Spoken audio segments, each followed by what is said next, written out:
the world of Undertale, their origins are a big question mark. All that we really know is what's given to us by a shopkeeper in Snowdin, who explains that Sans and Papyrus, quote, just showed up one day and asserted themselves. Weird, right? What's more is that while Papyrus is just kind of the goofy sidekick, Sans is much more complex. Sure, he likes fart jokes, but he's also incredibly powerful and deadly serious. Not only is his boss battle the hardest in the game, he's one of the only characters to have knowledge and power over space and time. He often takes shortcuts around the world through ridiculous routes, even walking through walls. He also acknowledges that he's only one of infinite versions of himself, making self-aware commentary of the various timelines that you've played through in the game. He can even count the number of times he's killed you. He acts like an arbiter in this world, passing out judgment on the player's actions in the game, even explaining the secrets of EXP and love, or execution points and levels of violence, just to clarify. In short, he just doesn't quite fit in with the rest of the world of monsters. Alright.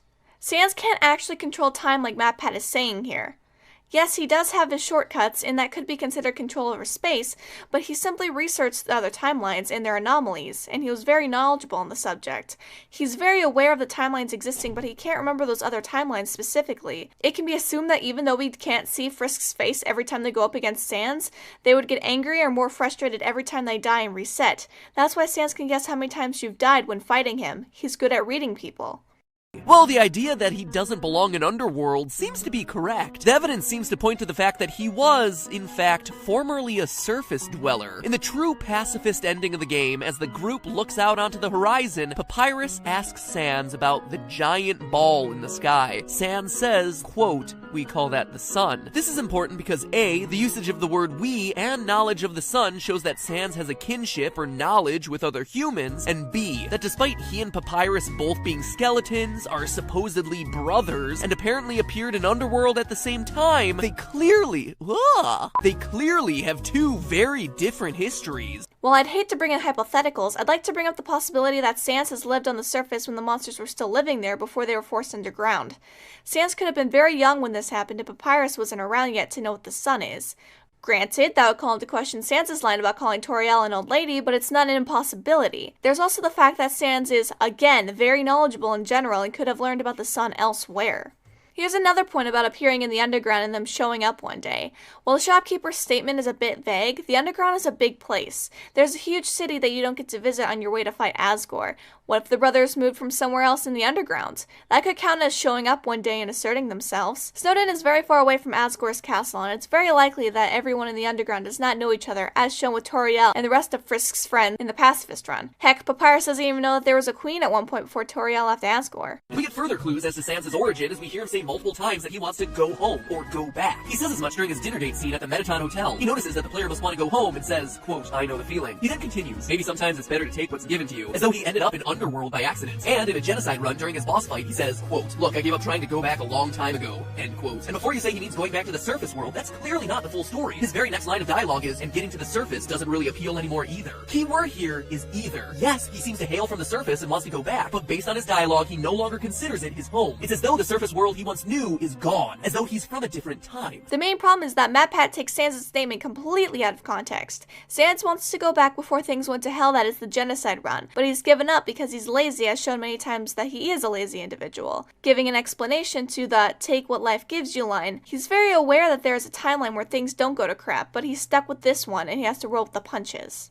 After some searching, you find the workshop, which contains items that leave even more questions. A photo album featuring Sans and a bunch of smiling people you don't recognize, a badge, blueprints with illegible handwriting, and a broken machine hidden behind a curtain. In the latest update, one more detail was added, a hand-drawn picture of 3 smiling faces with the words "Don't forget." None of the Gaster theories I've seen have been able to explain all the details, in particular the photo album and the badge. And that's what kept nagging me as I researched Undertale. A badge? That one in particular really stuck out to me. Why would such an oddly specific item be included in this huge Easter egg of a room? Something that supposedly reveals the truth about Sans. Badges just aren't important in Undertale. And then it hit me. What if it wasn't from Undertale? What if this badge was from a completely different game, and was in fact the most important badge in the history of gaming? The Franklin badge.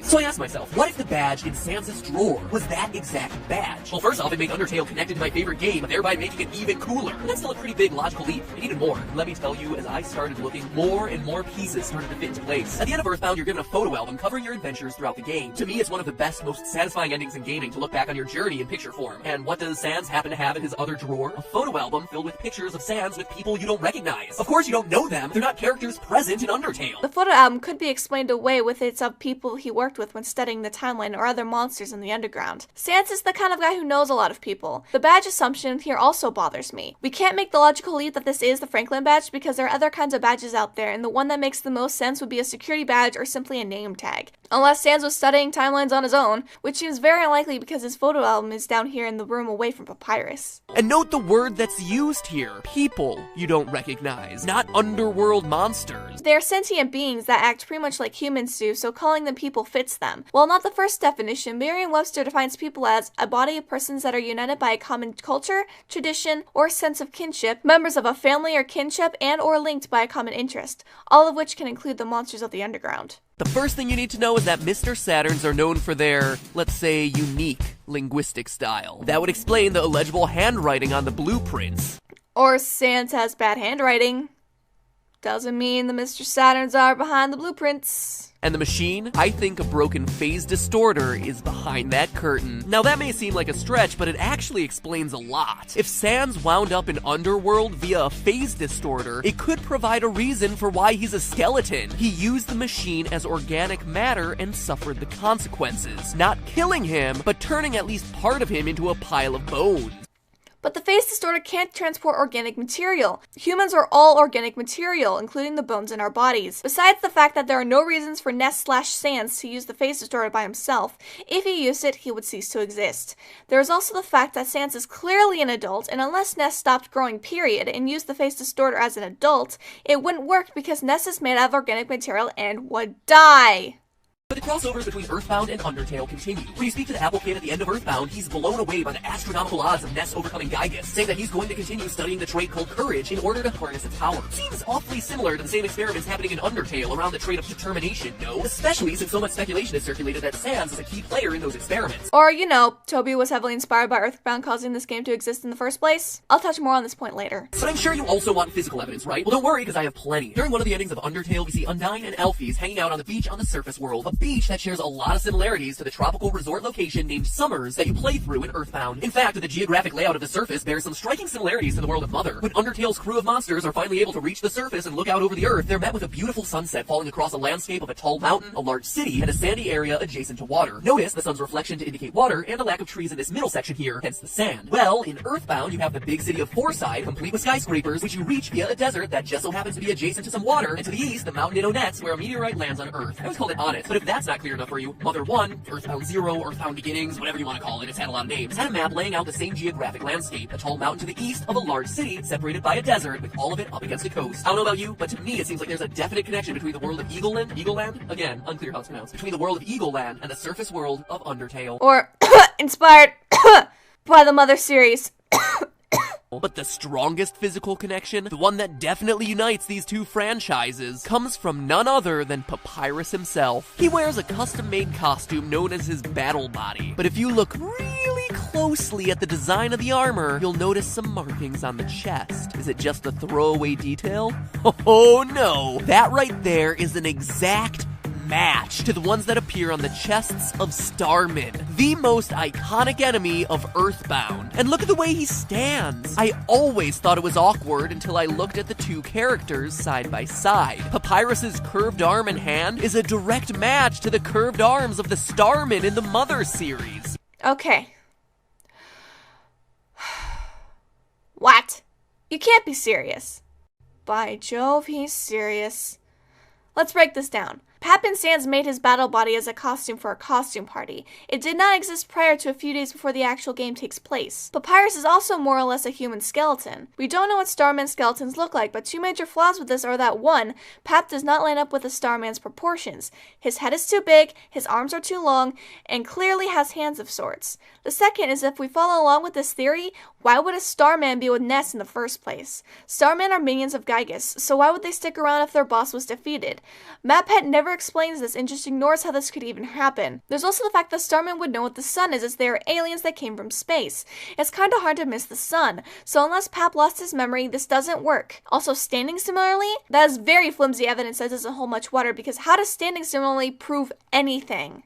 Also, Toby Fox just really likes Earthbound and wanted to put in a reference. Just because there's a reference to another game, that does not mean they are connected. By that logic, many games would be connected because of the popular indie games that reference them, especially Enter the Gungeon with its numerous references to many games. Brings us back to our initial question. Who is Sans? Well, what if we took it one final step and said that Sans happened to be Ness from Earthbound, sent through the phase distorter during a test of courage, carrying the Franklin badge and his photo album in his trusty backpack. Not only do all the items in the workshop suddenly fit, but so does Sans's behavior. Remember, Sans can seemingly teleport, and Ness just so happens to have the PSI ability to teleport. This line here is insinuating that Ness is a kid when he uses the machine and Sans is an adult.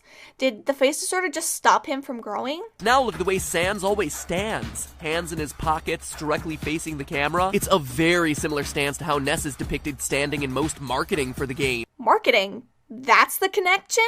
Besides the fact that poses don't mean a connection, as I just said, the marketing is not the game itself. It's not concrete evidence. It even explains why Sans bleeds when you finally hit him. He is, or at least was, a human. Blood is organic material. It's most likely ketchup as one last joke/gag before he dies, as he is a known drinker of ketchup and keeps some on him. He dies like any other monster you kill in the game. He dissolves into dust. How do we know? Because the sound cue that plays when you kill a monster in the game plays after Sans goes off screen.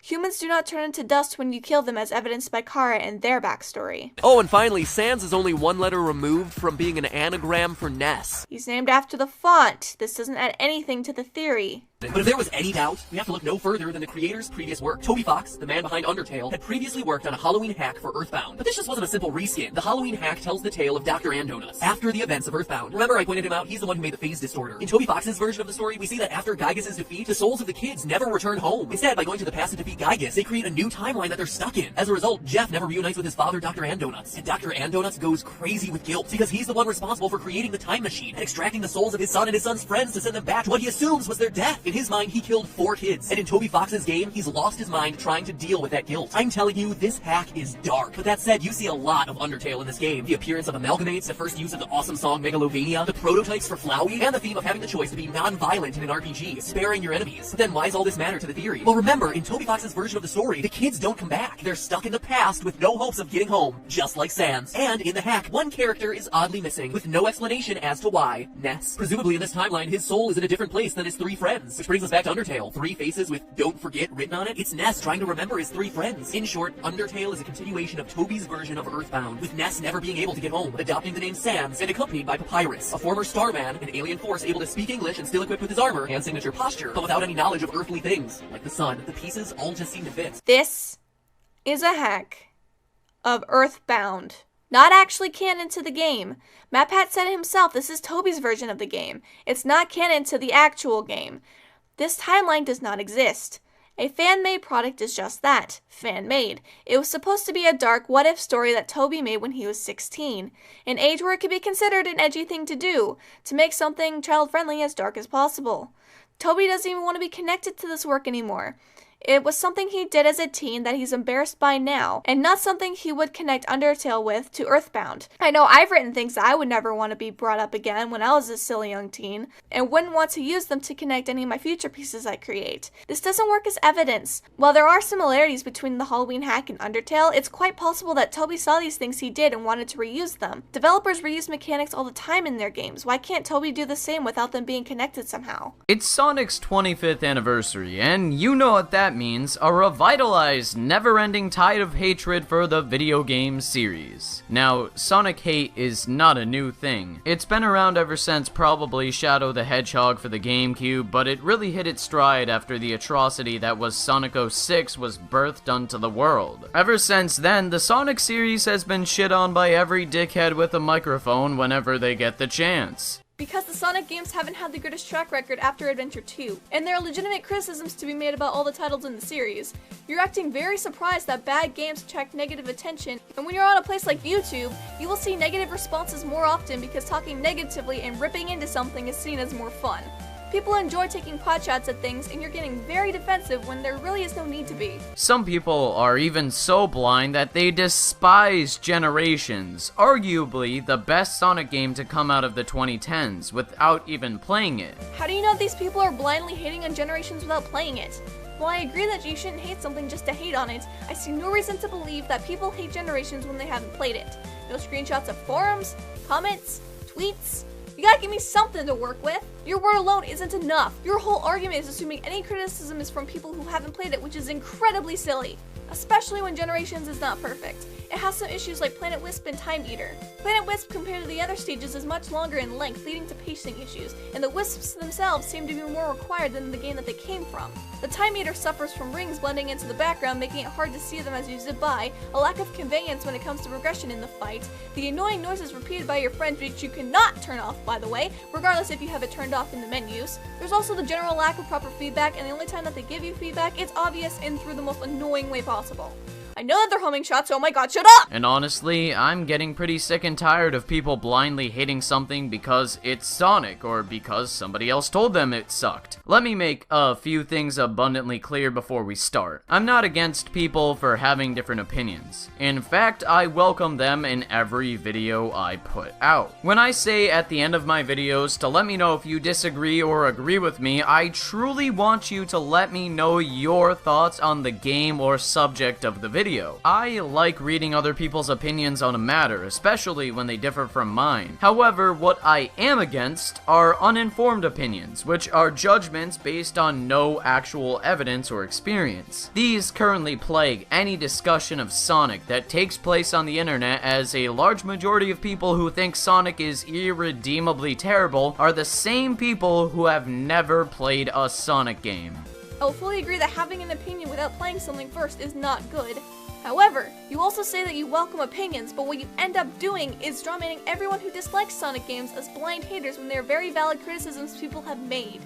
Also, I don't think you read through those comments you were showing, because people were saying that they loved one of the games or that they had played it and thought it was horrible. Doesn't look so blind to me.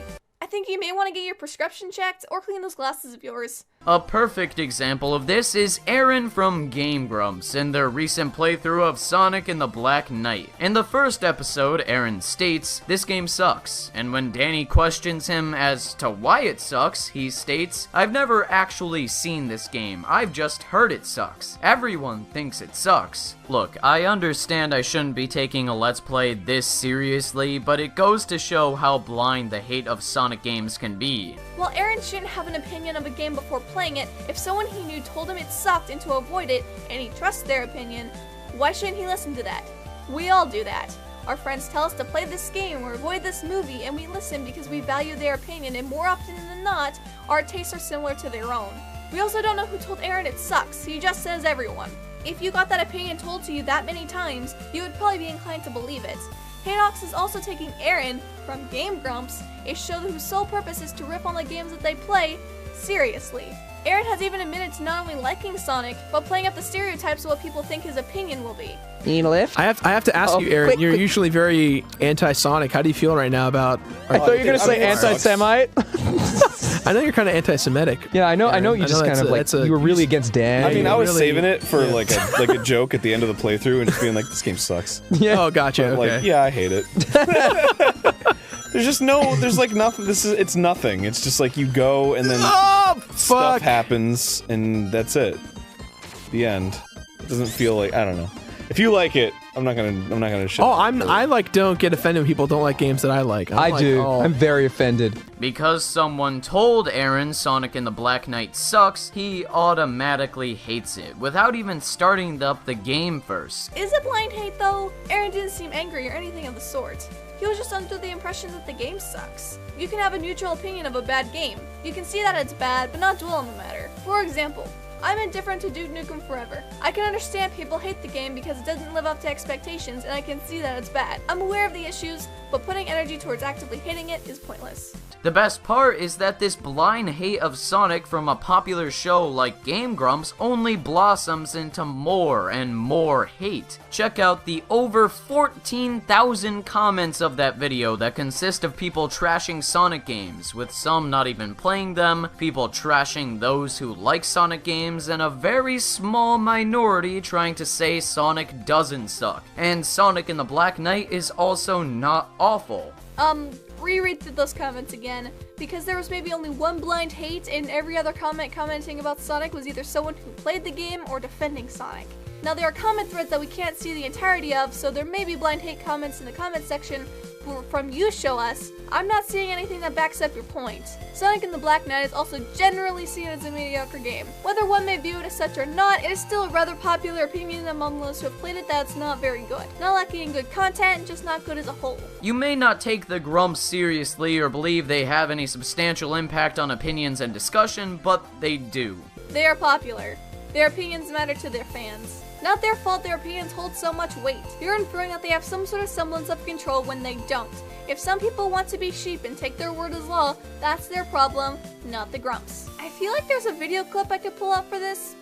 Oh well. This level of closed-mindedness and ignorance that is spawned from people like the Game Grumps is extremely disheartening. The second point worth noting, because I know I'm going to see a lot of this in the comments, is that I'm not a fanboy. See, Sonic fans have this bad reputation because of a select few people like Christian and Sammy Classic Sonic Fan. And some people like to disregard those who enjoy Sonic as people who are like those two people. One, you're being condescending, and two, I know 100% objectivity isn't possible and bias is going to be in there in some degree, but you can like something and still be severely biased towards it even if you don't label yourself a fanboy. I think somebody's in denial. I am not, and will never be like them, and the majority of Sonic fans are not either. Sure, Sonic OCs are still a tumor on the internet, and sexualized fanfictions are utter trash and still exist, but most people who like Sonic are casual fans who simply find the gameplay to be fun. I consider myself to be one of these. I don't really identify myself as a member of the Sonic fan community. I like and support the games, and that's as far as I go. Doesn't prevent you from being BIS towards the subject matter. Extreme bias in any fashion is a serious medical condition and should be looked at by a doctor. In fact, I even set up an appointment for you. Ah yes, Mr. Haydox. From your symptoms given, you are suffering from extremis bionitis, and I prescribe you take 2 chill pills every morning until the symptoms go away.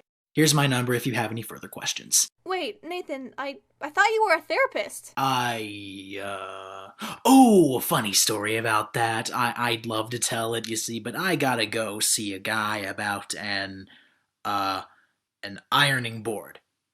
Yeah. How hard is it to get actual help around here? I would even go as far to say that the community of people that blindly hate the Sonic series are even worse than those who love it a little too much. So why do people, some of whom have played these games and others who have not, hate the Sonic series? Well, it's for quite a large variety of sensible and irrational reasons. The most widely accepted reason is that the Sonic series of games are simply not good. Generally, when people say this, they don't mean only a select few installments are bad, they mean that the entire franchise of games are bad. I'm lost. I'm in the force of expecting to take things at face value. I can't make my way out. Won't somebody help me out of this stupidly named place? But on to the bigger issue at hand. Mr. Haydox, you've set up a nice little false dichotomy here. Someone either only dislikes a handful of bad Sonic games or thinks every single Sonic game is bad, which is a straw man of let's see.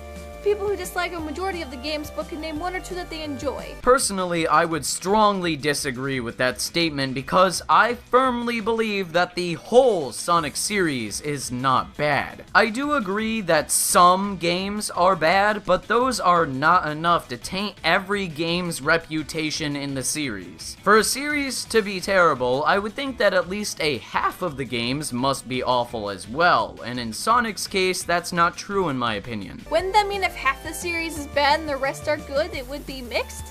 The math doesn't add up. If something is 50% good and 50% bad, wouldn't that make it average? Or just okay of an overall series? I know in the American grading system 50% is failing, but looking at it realistically, where are you getting this logic from? To show you what I mean, why don't we quickly run through every main Sonic game and quickly rate them on a scale from unredeemable to amazing. Keep in mind this scale, people. It's going to bite him later. He also leaves out Shadow the Hedgehog and Sonic Boom when going over the full range of games he's reviewing. Both these games should be talked about because they are full 3D Sonic platformers, and if this is supposed to be the full list, then why did you go over the Boom games, Shadow, Chronicles, and the mobile games later? If this is just to get an idea of what you'll be covering, or to save space and not the full list, then I can let it slide. implied, but your wording leads me to believe that this is supposed to be the full list. Sonic the Hedgehog, the first installment of the Sonic franchise. While I'm personally not a huge fan of how the classics play, I acknowledge that this title has solid level design and a wonderful soundtrack. For being the first Sonic game, I think it holds up pretty well today, earning it a good rating. Sonic 2. And here's the second game to come out after the marvel that was the first Sonic game. As opposed to what? The freaking 7th? But does include its fair share of frustrating levels. However, the presentation is fantastic, and on mobile, this is easily a great game. I'm confused. You mentioned Sonic 2 has some frustrating levels, which you don't mention about the first game, yet you rate it higher. Does the presentation really make up for that? You would think that in a gameplay-focused game, the levels would have more weight than the presentation. Or did you just have more to say about Sonic 2? I'd like some consistency, but unfortunately that doesn't seem to be available in this current package. You better make sure to leave some room for Jesus and his 12 disciples right in between you, okay? Sonic 3 and Knuckles. I think everyone, including myself, loves this title. I mean, something with Knuckles in it is bound to be good, right? Something like that could never fail, and Sonic 3 and Knuckles proves that. Okay, the way you started that statement made it sound like you were joking and about to point out a game with Knuckles in it that was bad and did fail. I mean, there's a lot to choose from, but then you go right back to your serious opinion of the game as if you actually meant that anything with Knuckles in it can't be bad. It's filled with memorable, fun stages and glorious music. There's no denying that this is indeed a phenomenal game. I just wanted to play this clip real quick to show how wonky your rating system is. Is phenomenal higher or lower than amazing? We were given a scale from unredeemable to amazing, and I have no idea where a phenomenal rating would fall. Did you not bother trying to figure out how your scale works? Sonic Adventure. Again, this is a title that a lot of people seem to hate solely for the reason of staying hip with the crowd. Or, you know, it could be that the game lacks polish and presentation, the gameplay of most story modes isn't fun, or the fact that it makes you face the same boss 3 times for some asinine reason. Seriously, why? Why would you do this, Sonic Adventure? Was this the pinnacle of what bosses could be to you? Were you so proud you wanted the player to face it 3 times? But thought this was a good idea? Back in the day, people regarded Sonic Adventure as one of the best Sonic games, but nowadays people seem to think it's one of the worst. Because maybe, just maybe, it doesn't hold up as well as you think it does. Not only do you have extreme bias, you also have nostalgic immunity. For those unaware, nostalgic immunity is the concept where you developed a tolerance for something when you were young and figured out how to play the game in the least infuriating way possible. Where someone was playing the game now would be painfully aware of the flaws, you've trained yourself to either avoid them or the best way to deal with them. I would strongly disagree with this notion. While the story is not compelling, I don't think it's contrived or anything. It's lighthearted and self-aware. No, Sonic Adventure story is neither lighthearted nor self-aware. It does nothing funny with the bizarre things going on and plays every trope straight. Exposition is occasionally dumped on you, and it's meant to be serious world building that you're supposed to be legitimately invested in. Every fight is treated as dramatic, especially the final boss where Chaos floods a city. Sonic and Tails consistently lose the Chaos Emeralds, and it's not made fun of in any way. And the mere existence of Gamma's story, which goes into his purpose of his existence, him freeing his E-Series brothers from their suffering and ends with his death, makes this point laughable. It knows that it stars an anthropomorphic hedgehog and an abnormally big cat fighting an egg-shaped individual and an ancient water monster. Sure, the Tikal scenes might be somewhat out of place. Aren't Tikal segments meant to explain the why to Chaos? The water god Eggman summoned to be the driving force behind the events for most of the characters?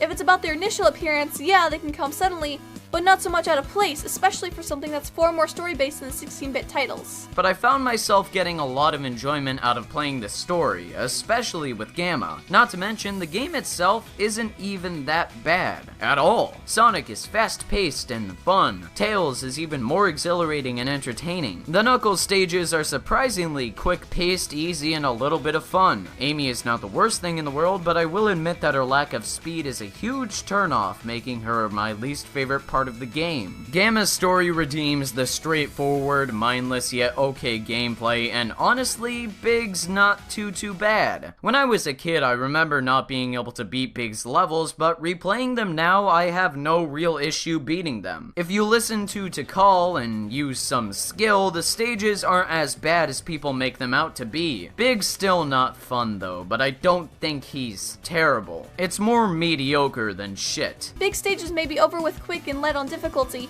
but that doesn't address the main issue that most people have with his stages. They're slow fishing levels in a game where fast platforming is the focus. You're not wrong when you say that Big is fine on a technical level, but he's out of place and that's why people generally don't have fun with his levels. So anyways, that means I think Sonic Adventure is 70% good, 16.5% mediocre, and 16.5% not so good. I may not have taken a math class in a while, but something tells me this doesn't add up to 100%. Are you calculating this as if each of the 6 characters have the same amount of stages and that all of them are good? Sure, then it'd be 16.6%, but they don't, and that addition fail is still insulting. I'm sorry, that's not how math works, please go back to school. Overall, I'd say Sonic Adventure is a decent experience because of that. Sonic Adventure 2. And here's another game a lot of people love to hate because some people have influenced them to despise it. Sonic Adventure 2 is a good game, and that's not talking from nostalgia here. I genuinely like Sonic Adventure 2. The Sonic and Shadow missions are among my favorite stages in the entire Sonic franchise, and while Tails and Eggman don't play like Sonic or Shadow, fucking boo-hoo, they are not bad by any means. Their levels are not as fast-paced as the speed stages, but they do not have to be. I believe the level design and how enjoyable it is to gun down robots in mech suits is enough to make the mech stages decent at worst. So you don't mind clunky controls, cheap enemy placement for Tails, and listening to this the whole time? You're implying that everyone who dislikes the stages only does so because they do not play like Sonic or Shadow. This is a blatant straw man when there are legitimate criticisms for the other 4 characters. I went and replayed a few stages for this commentary and I found a few things out. But let's talk about Tails and Eggman for right now. When you're holding the firing button down, not only is there the beeping noise, they are incredibly slippery, making even the basic platforming like an ice level that's made entirely out of Vaseline. Knuckles and Rouge are a different story though, but again, they aren't as bad as some people would lead you to believe. If you utilize the hint system that is in the game purposefully to help you, you can find the emerald pieces and so on fairly quickly. But don't tell me you can't use these hint systems because they decrease your rank. That's simply not true. I looked this up myself, and I looked for as many different sources and guides as I could. In fact, to further go overboard with the debunking of this one point alone, I hooked up my GameCube, brought out the game, replayed the first Knuckles stage numerous times, then came to the same conclusion.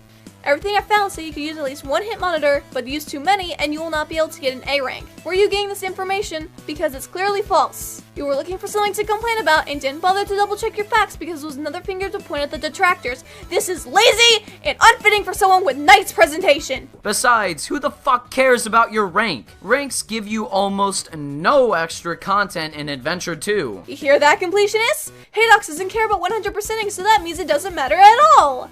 All bow down to King Haydox, his word is law. Never mind the fact that this could be important to some people just for the sake of it. Some people like to 100% games because they can and not try to get a bonus out of it. What's the point? Well, why not? And not much for 100%ing? Sure, an extra stage could be seen as not worth it, and I know he says almost no extra content, but it's a 3D recreation of Green Hill Zone, and this was a celebration of Sonic's 10th anniversary. It's not shoved in your face, and if you go the extra mile, that's a nice little inclusion for the fans. It's still extra content. You implied that it was nothing of substance, and I'm sorry, but a recreation of the most famous Sonic stage? That's hardly almost nothing. Just because you don't find something worth doing doesn't mean it's not to others. Thanks for trying to see the other side of the coin. It really helps with your argument. So, as you could tell, I don't think the treasure hunting stages are perfect, but I don't think they're the worst thing in the Sonic series. Therefore, along with the genius Chow Garden, I think Adventure 2 is a pretty good game. You know what? I'm going to argue that this isn't a pretty good game. This is from someone who grew up with the game. Nice to see how you just glossed over the presentation like that. Sure, the story isn't the most important thing, but when you do get the cutscenes and when they're fairly frequent, they tend to stick out. With the cutscenes, whoever did the audio balancing for this game did not do a good job. More often than not, the characters will be talking over each other, but that doesn't matter when the music volume is way too freaking loud. Yeah, the subtitles exist, but imagine if they weren't there. It would make it incredibly difficult to try and figure out what everyone is saying. The lip syncing is clearly for the Japanese dub of this game, and they didn't bother trying to change it. They didn't polish this game well either. Sonic's arm isn't attached to his body, and the dialogue feels unnatural. Seriously, who talks like this? Shadow doesn't grant wishes. He's not magic. And you know something else? Other games that came out this year are more polished than this one. Oh, but Brooke, you shouldn't be comparing apples to doorknobs. Let me elaborate. This game came out in 2001. In the same year, we got games like MGS2, Jak and Daxter, Paper Mario, among countless others. My point is that these other games came out and were all over better presentation-wise than Adventure 2. Don't give me the whole, those are first-party games, you can't compare Adventure 2 to those titles. Sega at this point was still a first-party developer, and even then, doesn't excuse the quality considering games like DMC and MGS2 are not first-party titles. But let's be as fair as possible and compared to the original Jak and Daxter. Their art styles are very cartoony, and in the cutscenes and gameplay, more care went into Jak and Daxter judging by how the 3D models were treated. There's also the fact that they already had experience by creating Adventure 1, meaning that there is no excuse. I haven't even gotten to the gameplay issues. Sonic and Shadow have the least issues with their gameplay, just getting that out of the way. The problems start to rear their head when Knuckles and Tails have their stages. Knuckles and Rouge in particular have it the worst. They have little to no control over the camera, and with little control you do have, you can't get it to go in the direction you want it to go. You can move it left or right, but a lot of the levels are vertical and you can't move the camera up or down, which is a problem. Especially when someone may not know the levels as well as you do. Knuckles and Rouge run way too fast for their type of platforming as well, and when you combine the camera that refuses to do what you want, it makes it difficult to get your bearings at times and get where you need to go. Onto Tails and Eggman. Walking around is fine, shooting, while the sound is not pleasant, is fine too. The platforming though, it's clunky. Trying to hop up platforms and across platforms isn't so easy and simple. And then there is when you get to the space colony. The Tails level here is counterintuitive. You have to hold down the lock-on/fire button down to get an A rank because score, but these airlocks can be targeted too. If you shoot one, bye-bye Tails, it was nice knowing you. You can escape this fate, yes, but it's not the easiest thing to do, especially when there are multiple airlocks that are busted open near each other. Just because you may get through fine, doesn't mean others will. Sonic Heroes. Would you look at that? Another Sonic game people have begun to hate because someone told them it sucks. Whoa, what a cool theme. However, I won't lie to you, the entire Heroes experience is not very good. So someone said it sucked and that's why people dislike this game and that's bad, but you say it's not very good and that's okay because reasons. Gotcha. You better make sure to leave some room for Jesus and his 12 disciples right in between you, okay? For the most part, I actually like Shadow the Hedgehog. The game itself is so serious and edgy that it's hard for me to take it seriously, and I got tons of laughs out of it. But couldn't that be considered a problem? There is such a thing as so bad it's good, yes, but that doesn't make it good quality-wise. You couldn't take the game seriously when it tried to be more serious. I'd say that the game failed on its story if you're unintentionally laughing at it. You better make sure to leave some room for Jesus and his 12 disciples right in between you, okay? And here it is, folks, the first Sonic game I would say is bad. As a quick recap here, that's 1 out of 13 Sonic games over the course of 15 years that is bad. Right now, if you were to say the whole series sucks because of this one bad game, that's a fallacious argument if I've ever seen one. Okay, I see where you're going with this. This is still all your opinion, and need I remind you that you are not the king of Sonic who decides which games are good and which ones are bad. I can easily see why someone may not like these games you consider good, putting their word against yours. I'll also argue that there have been plenty of people who call the 3D Sonic games bad, but not the original 2D ones. And guess what? I could find flaws for all of them. Yeah, only one is really bad, but one can make arguments for the other 4 as well. I already made the argument that the Adventure series isn't that good due to a variety of factors. Sonic Heroes was mediocrely received at best. In Shadow, that one should be obvious. True, that would make 5 games and far from the majority causing the series to be bad as a whole, but as we continue, it'll become clear why the series is only okay at best. Anyone want to start a coup with me? You better make sure to leave some room for Jesus and his 12 disciples right in between you, okay? Sonic Chronicles: The Dark Brotherhood. Could you call this a main Sonic game? For the sake of argument, I'm just going to say this is one of the main Sonic game installments. Yeah, didn't Sega say that Secret Rings was a part of the Storybook sub-series? That's not actually being a main series Sonic game? Yeah, you counted that anyways. The Dark Brotherhood is not a platformer, it's sort of an RPG, and for that reason it's not very good. Whoa, whoa, whoa. I think you need to check your wording there, Bishop Haydox. You're implying that because Sonic decided to dabble in the RPG genre, it's automatically bad. I could take this as you don't like RPGs, which would most likely be false due to your 1,000-year door video and you thinking the game is good. Just because a series tries another genre doesn't mean it's bad by default. Mario has several under his belt, and while a few may be considered bad or mediocre, most of them are considered good, meaning that this jump is possible. Just make sure you check your script next time. On top of this, the music is absolutely horrendous, breaking that one rule every Sonic game has, that the music of every Sonic game must be good. To this day, I have not finished the Dark Brotherhood, and I really don't intend to. Hold up! Hold it! Stop right there. This line right here. This implies that you have finished every other Sonic title up to this point, including Sonic 06. By not finishing this title, you failed to give the same amount of time and chance you gave to the others.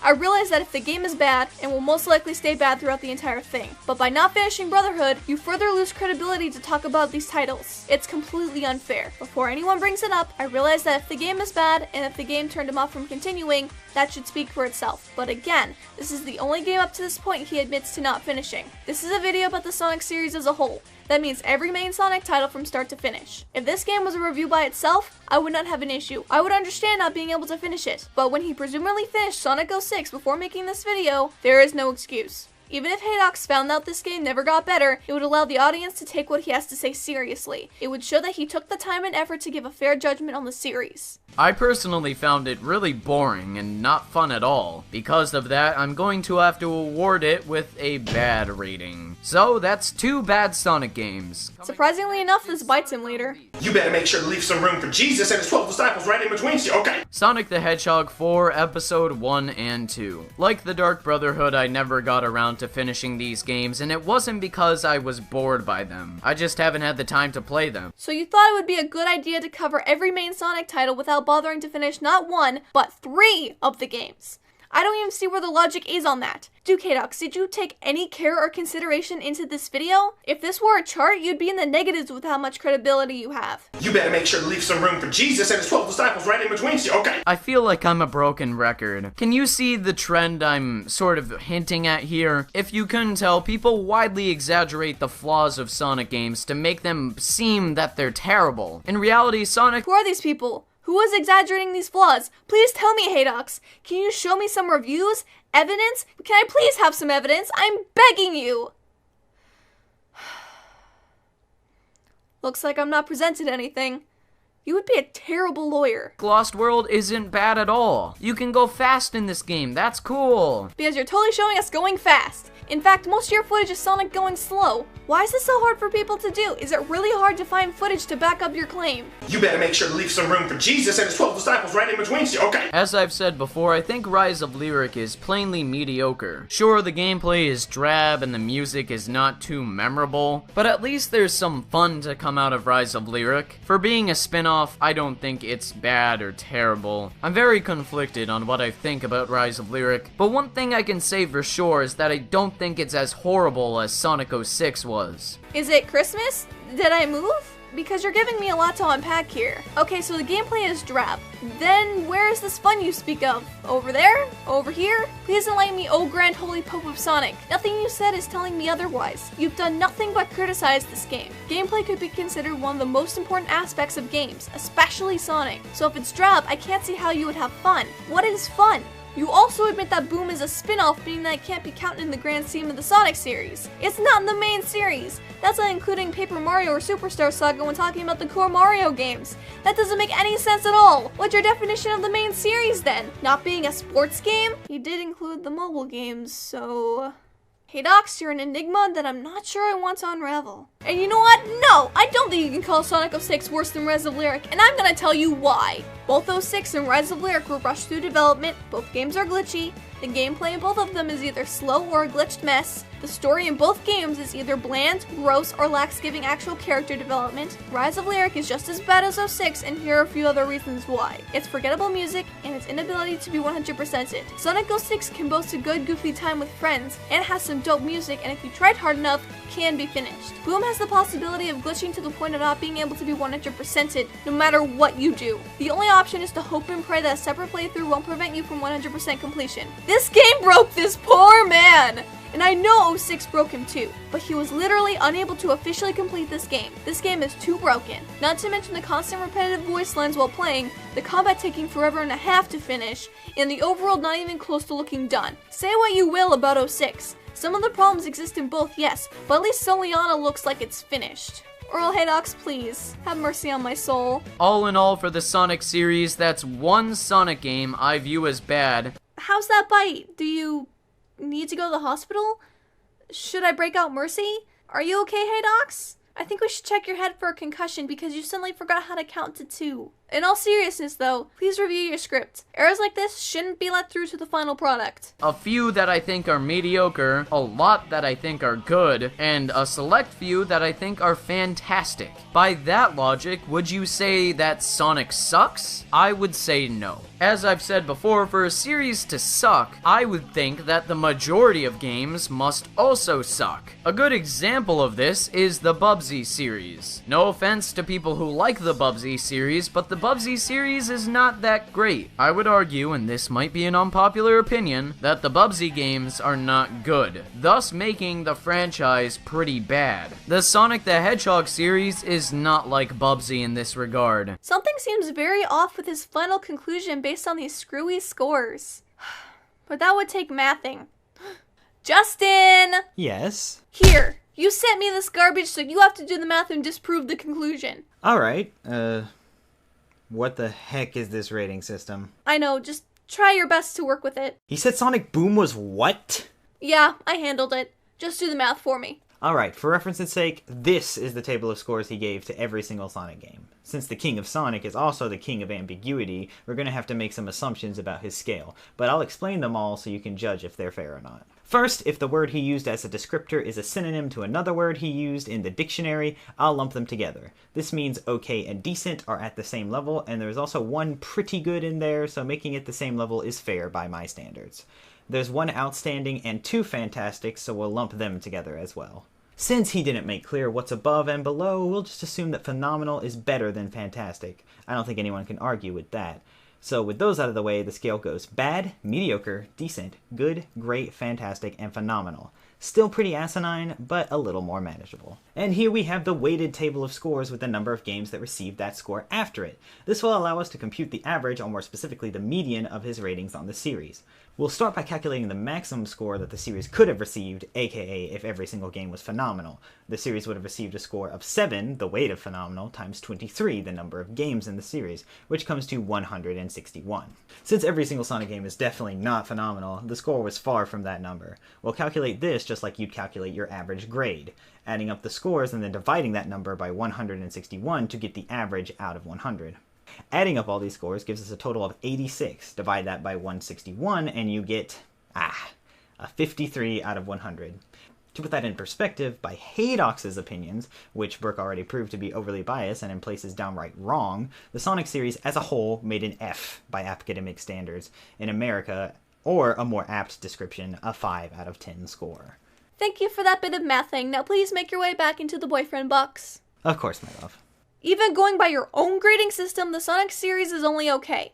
When your grading system proves your own opinion wrong, we have a problem here, Haydox. If people were willing to critically look at every Sonic game, they would see that Sonic doesn't suck. Unfortunately, people just like to follow the popular opinion, and that's plainly what's going on with Sonic. There are so many voices saying that Sonic sucks, and people love to follow those voices. It's very sad to see 1 or 2 games come along that weren't finished and just ruin the reputation of a series, and make people dislike those who like the series. If you could take anything away from this video, because I imagine those who are watching are the same people who like Sonic, I would encourage you to think more critically about your opinions on a certain series, franchise, or game. Maybe then you can see why a game series doesn't suck, or something like that. If anybody who did think Sonic sucked in the past is still watching, I hope I changed your mind, or helped you to think a little bit better about your opinions. Maybe one day, if Sonic the Hedgehog 2017 edition is good, people won't hate Sonic. Maybe he'll be revered again like he was in the past. But as always, if you disagree with my thoughts on the Sonic series or agree with them, let me know in the comment section below. I've said this many times, but I'd love to get this discussion going. Thank you so much for watching, and take care. Have a wonderful day, and goodbye. And if you don't believe me, look at this.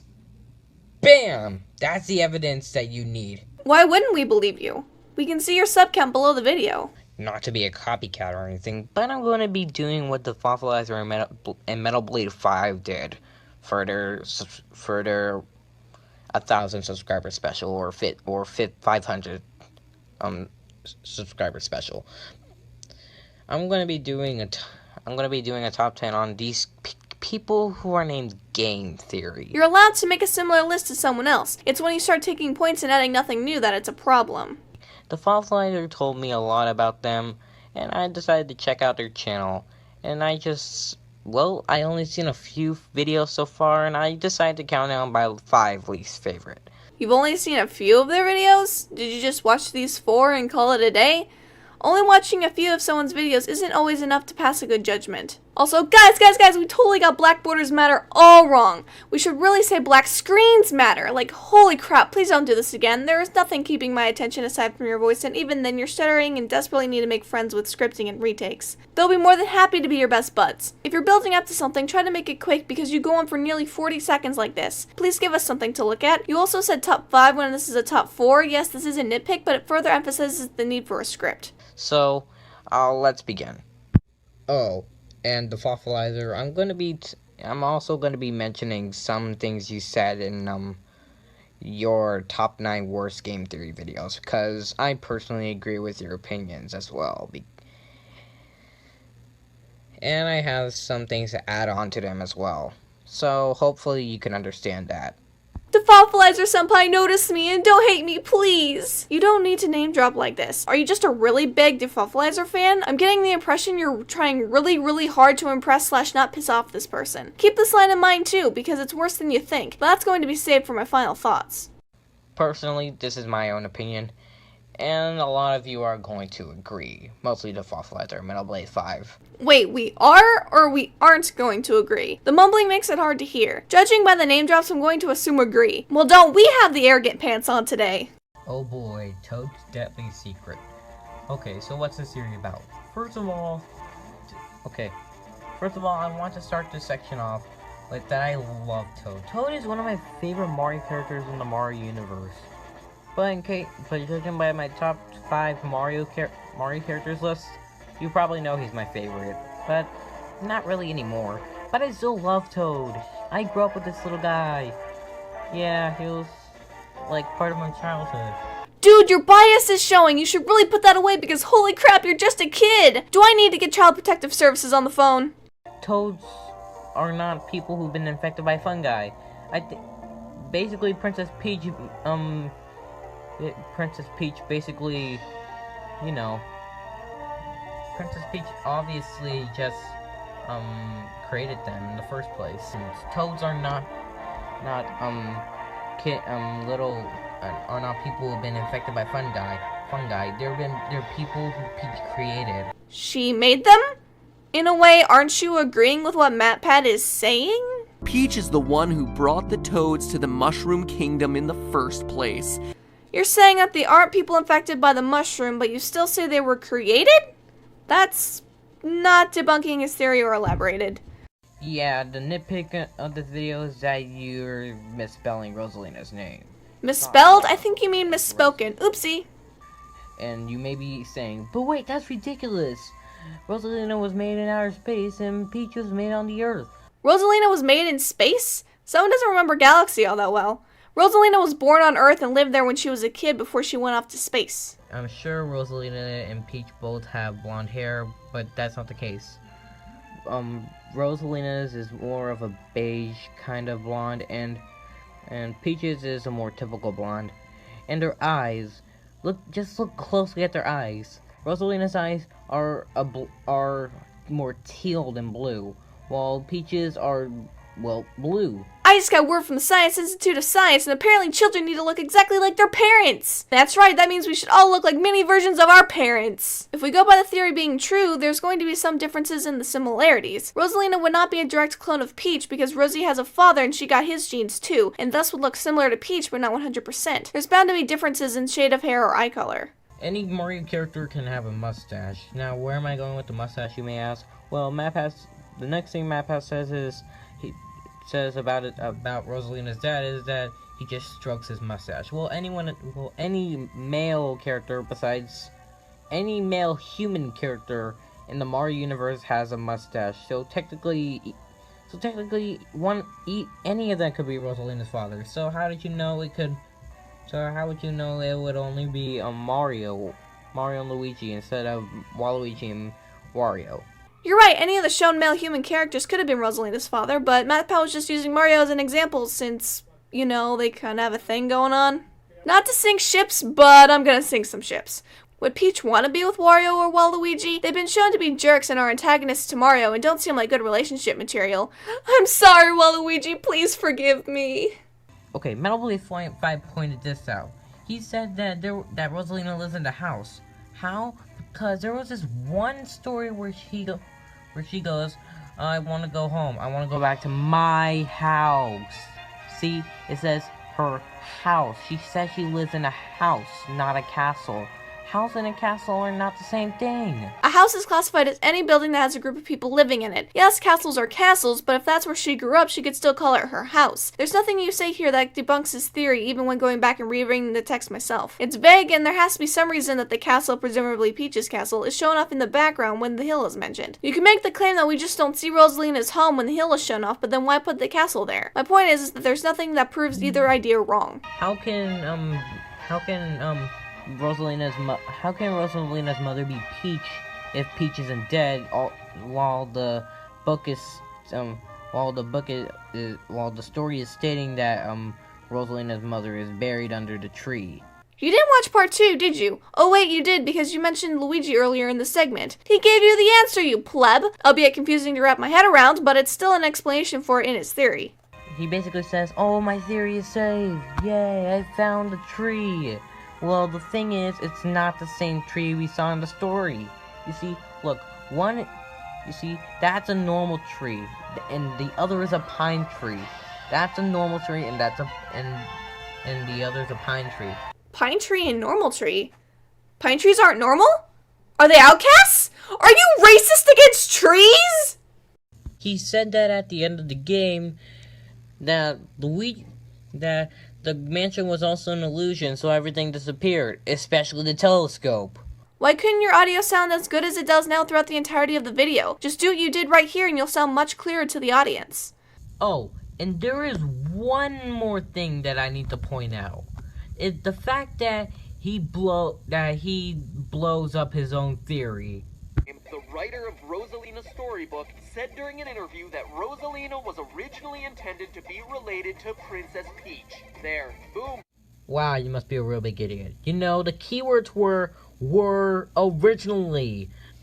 That means they were gonna do it, but they changed it, which means they are not related. So basically, you blew up your own theory, that is on you. Or, you know, it could have been content that was cut from the game due to time constraints. That sort of thing happens all the time. In fact, MatPat did a video talking about Destiny and its cut/hidden story, and it's solid. The TLDW for it is that the Traveler is actually a bad guy, but Bungie didn't fully put this story into the game due to whatever reasons they had to cut it. But the evidence is still in the game and meaning associated with the game. I think the same thing happened here, hence that Peach and Rosalina are related but not fully stated. Seeing Rosalina's mother and what little bit we see of her in the storybook, she does look like Peach. First of all, I want to start this section off by saying that I love the Wii U. It's one of my favorite consoles out there. It's fun. It has awesome games. Although it didn't sell well, it still came out with a lot of awesome games. Just because you love something doesn't mean it doesn't have any problems. I mean, I can't believe that MatPat is comparing the Wii U, one of my favorite Nintendo consoles ever made, to the Virtual Boy, aka the worst Nintendo console and maybe even the worst video game console ever made. MatPat doesn't get to point this out because it's my favorite console. He should only make theories that treat the things I like in a good way. How dare he? I sure do love it when people act entitled. Look, you're a kid, I get you probably haven't had to learn this lesson yet, but people are going to say bad things about the things you like. I wouldn't hold your likes so close that you feel like a part of you is being insulted, when that's not the case. Next, you said that the Wii U is not HD. Well, what do you know about the Wii U? It is an HD game theory, not as HD as the PS4, but even more HD than the Xbox One. Trust me, I know this. Source? I'm sensing Nintendo bias. How am I supposed to trust a statement that has no evidence to back it up? The Wii U is more HD than the Xbox One. That is one of the most fanboyish things I've ever heard. The Xbone is way more powerful than the Wii U. If you just want to talk about what they can put out image-wise, they are exactly the same. They can both do 180p at 60 FPS. Overall though, the Xbone is a much more powerful console, beating the Wii U in almost every category. Link to my source in the description. Next you said that the Wii U has no games. Okay, first of all, I'll agree with you that the Wii. I'll agree with anyone who says that the Wii U launch is bad. I'll give it that. That's the only downside about the Wii U. That's the only downside that the Wii U has gotten. That what's it called? That the launch was bad. But still, it's not as bad as the 3DS launch. And look at it now. Besides, when was this game even? Wait, hold up. When was this video even made? 2014. Huh. Geez, that sounds something like I need to bring the Fossilizer up for. It means at the time of this video, Wonderful 101, Pikmin 3, Legacy Undercover, and Super Mario 3D World were all out, and they are all console exclusives. Oh, and so is Rayman Legends. Well, that's technically not a console exclusive. The Wii U was still the ideal way to play it. Also, New Super Luigi U was out at that time, and that's a console exclusive as well. And finally, he says there's no third-party support. Yes, I finally got it right. He said there's no third-party support. And technically, there has been third-party support. It just didn't come out at the same time the Xbox One and PS4 came out. Oh, for 2 years. Although the Wii U is a new version of an alternate Nintendo console, but it's not the Virtual Boy, it's a 3DS. Also, he's going to be a huge Nintendo fan, but making some lame excuse to make a company's console look as bad as possible isn't a fan of said company. There's a bit to go over here, so let's break this down, shall we? A few good games does not a large library make. The Wii U does have a smaller library of games, you can't argue there. It also does not have much third-party support because of the kind of technology the Wii U uses. It's not necessarily friendly to every developer who has a specific idea in mind for a game compared to the PS4 and Xbox One and their more simple controllers. As much as I love the potential for the gamepad, it's a gimmick that can be clunky if not handled properly. Also, the bit for saying MatPat isn't a Nintendo fan for calling out and making these comparisons, God forbid you criticize things you like, am I right? We can never admit the faults of the things we like because then it would be saying bad things. You can still love something and still be critical of it. Those two things don't have to sleep in separate bedrooms. I know I made a video on this same topic, and so did Nico BBQ, but it was just something I was joking around with. It wasn't something to be taken seriously. Holy crap, 10 minutes left? Why? Please, script. But this is something very, very different. Oh boy, Mario's mental. Now, before you start asking, oh, Super 15, why are you taking this video seriously but not your own video about why Mario's not a hero? Well, that wasn't something to be taken seriously. This is something to be taken seriously.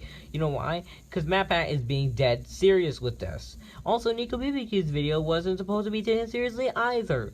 So therefore, I wasn't complaining about those videos because they were not supposed to be taken seriously.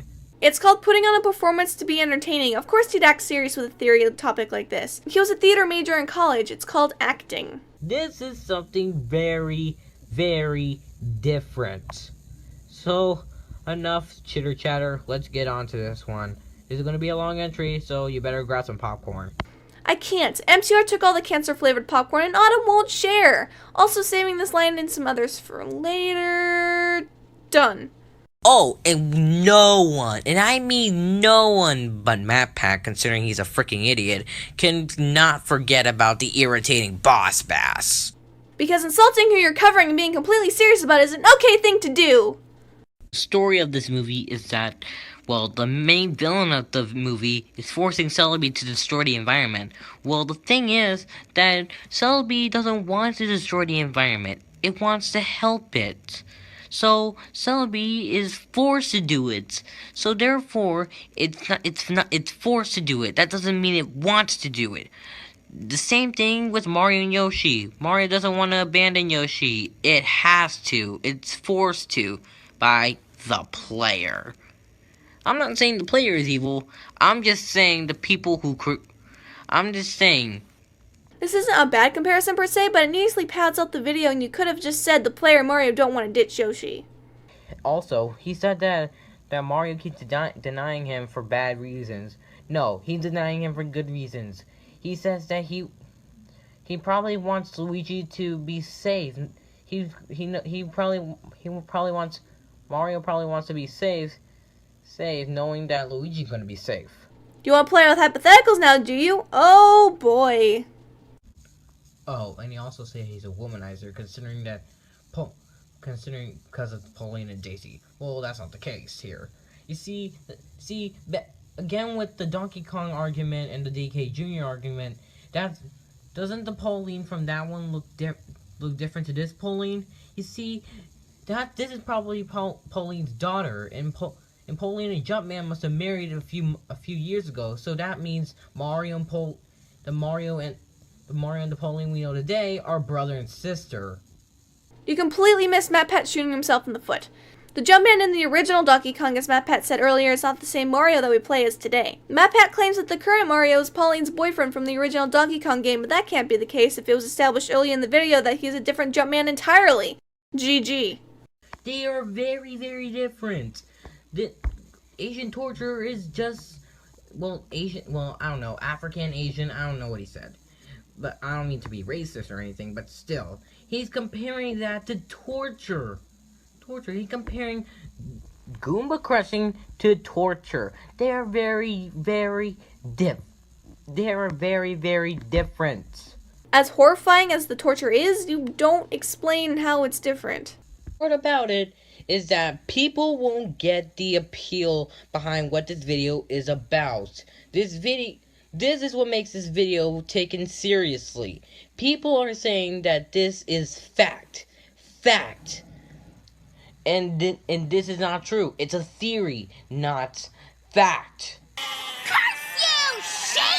You can't blame MatPat for his viewers taking his word as law. That's their fault. I guess I've been playing enough Overwatch lately. It's time to get back into the swing of things and start making videos. Oh dear, I have a Pokemon countdown in which the YouTuber does not elaborate, but no one to cover it with. Whatever should I do? No more fear, I am here. Whatever should I do? Discount Let's Player? What are you doing here, and why are you using Gengar? Okay, 1, I'm using Robot Jones, not Gengar, you pleb. 2, roll the intro, this skit is going too long, I say. A whole 36 seconds is way too long for an intro skit. You're right, Discount. Our attention spans are way too short for long intros. It's not like you can make it entertaining or maybe have some good acting in there to make it a worthwhile 36 seconds. It's also plagued with a few issues, such as the long pauses, and while I'm almost going to put money down that you didn't add out the second "whatever shall I do" portion. Taking all bets, taking all bets. Oh, I put $20 down on that. Ooh, give me $20. I also want to point out that the avatar pictures and how they're edited in. Each picture comes in with a cross dissolve and it gives it this weird effect when pictures come back to back. It may just be me, but it detracts from what you're saying and it makes the syncing of the pictures with what you're saying more difficult. Also, how dare you take Robot Jones from Boon Slayer? You little Boon will make America robots again, not you! But I asked, you know. Cut-offs are great, aren't they? Do you need any help with that? Happens a lot when you're dead. 3 more times and I get a free snow cone. They make stamp cards for that? They make stamp cards for everything! We're playing Jesus! Wait, so is your avatar now Lipard? Nope, it's still Poplio. Whoever edited this is just garbage. So today, me and my buddy Discount. Hey. I'm going to be covering... Ah! Kill him with electricity! Top 5 most beautiful Pokemon by Mystic Umbreon. Hi, all necessary pause in the visuals and audio. How are you doing? This video is pretty much a prime example of a Poketuber who can't elaborate, even if the word elaboration hit him with a stick and told him how to elaborate correctly. So with all that being said, let's begin. Especially with the orange flower on its head. No skip card? This clearly isn't the beginning of the video. This isn't the biggest issue in the world, but it certainly gave me video whiplash trying to place where the heck we are in the video. Also gotta love that attempt at comedy, hidden with the stick of elaboration. I think Discount needs a dictionary, or a thesaurus, or a humor injection. Something! I think he needs $20. Did you make this into a trap when I wasn't looking? Oh, come on, guys. I want to be in the commentary. Looking at Lilligant really reminds me of looking at a flower garden, and the aroma Lilligant's flower is supposed to produce really makes me feel like I'm actually there. Looking at Lilligant's flower, I can see a huge resemblance of lilies and carnations due to the flower's appearance and the aroma it produces. Those types of flowers are honestly my favorite kinds, and I really like how they are incorporated onto a Pokemon. With its aroma, its beautiful flower, and dancing skills, I can say I would be in for quite the show from this dancing flower Pokemon. Stop! Wait a minute. Play that one portion from the beginning. Lilligant is one of the most elegant Pokemon I have ever seen, especially with the orange flower on its head. Looking at Lilligant really reminds me of looking at a flower garden, and the aroma Lilligant's flower is supposed to produce really makes me feel like I'm actually there. Looking at Lilligant's flower, I can see a huge resemblance of lilies and carnations due to the flower's appearance and the aroma it produces. Those types of flowers are honestly my favorite kinds, and I really like how they are incorporated onto a Pokemon. With its aroma, its beautiful flower, and dancing skills, I can say I would be in for quite the show from this dancing flower Pokemon. I really can't help but feel as though there was more to Umbreon's explanation there. The use of especially tells me that there was more than what he was talking about. This is where skip screens can help out, as you can put a timestamp on where you skip so your audience doesn't get lost. Also, it helps if you actually put the video in the description. As of right now, it's just a barren wasteland. Well, what about the rest of Lilligant that you didn't bring up in the number 5 entry? For example, Lilligant's eyes, the flower around its neck, or the skirt-like thing? Okay, to play devil's advocate here. What if those things are not the aspects that Mystic thinks makes Lilligant beautiful? He spends the whole segment on the flower on its head and why the aspect makes Lilligant so appealing to him.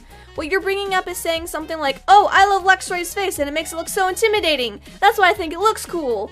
And then you're like, but what about its paws or tail? Doesn't that matter too? Huh? Huh? Do you see how silly that is? Hooray! Another pause! Ooh, I like paws. So soft. Anyway, while elaboration is a good thing, there's a thing called too much elaboration. It can bog down the video, and if you spend too much time on every little thing, it will make your audience grow bored. That's actually a pretty decent point. Can I be in the commentary now? No! Elaboration. Do it! You can't just say, elaboration, do it. Even if this is just a poorly executed joke, I'm going to treat this like an actual point of criticism to make my point. What kind of elaboration? More verbal diarrhea? Saying how it could be elaborated would be more constructive. Here, I'll even do it for you. Do other aspects of Lilligant's design factor into why you find it beautiful? You go on about the flower on its head for the entire segment, and that's fine to like that part, but it makes your reasoning look a bit shallow. See? Was that so hard?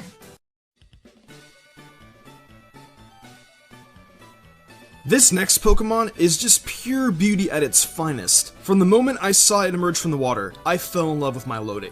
If I were in the Pokemon world and watching a water Pokemon performance, this would definitely be the Pokemon I would love to watch the most. Dude, please no. You seem to have the hot for Milotic like bleh. What? What? He has the hots for... No!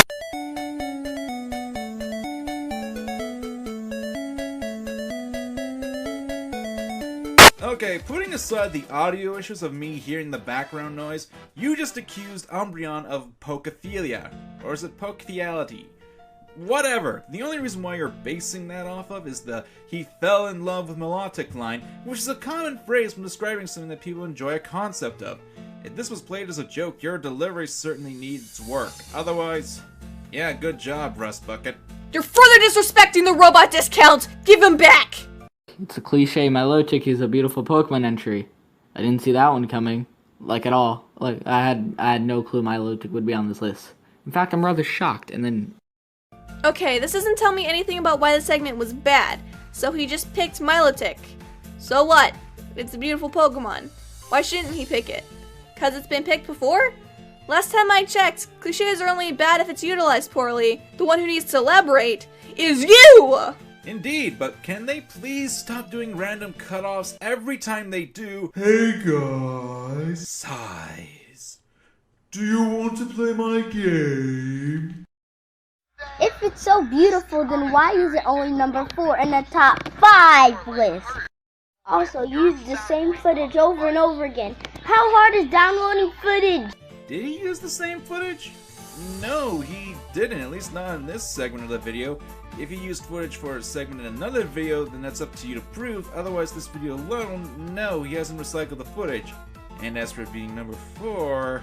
What, are you saying it should be higher on the list? Make your own if you're bothered with the placement. It's obvious that he found 3 other Pokemon more beautiful. He does have trouble elaborating why, but it's clear I'm not going to get good points why or how from you two. Lumineon is pretty much the same as Milotic, except it's a little more beautiful. The reason Lumineon is higher on the list is because of the fact that Lumineon is the neon Pokemon. Ever since I was young, I have loved neon lights. Even though that the Pokedex shows no proof of this, and we can assume it's bluffing because as soon as you get the Pokemon, it gives the description and not when you see the Pokemon. So we can pretty much assume that the kids wrote it. 10 to 12-year-olds.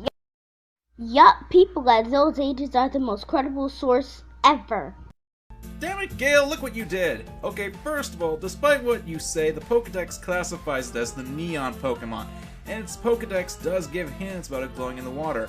From Omega Ruby, it lives in the deep sea floor. It attracts prey by flashing the patterns on its 4 tail fins. Heart Gold, Soul Silver, Lumineon swimming in the darkness of the deep sea.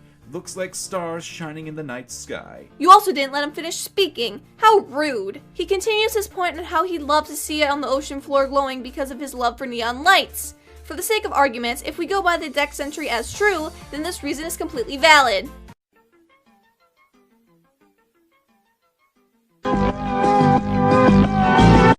It's my channel. What are you going to do about it, you fat?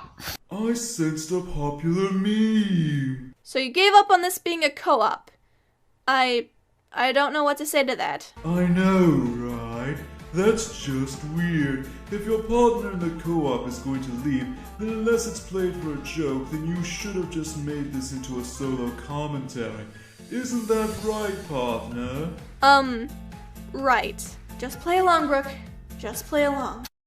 Pokemon is another flower Pokemon, but to me, it looks a little more elegant because of the fact that it has roses. Although lilies and carnations are my favorite flowers, roses have always been a very close second. The reason why Roserade is higher on this list is because of my neighbor's rosebush. I've had quite a few run-ins with that thing. Let's see. I ran into it with my bike, I've pricked myself several times trying to pick them.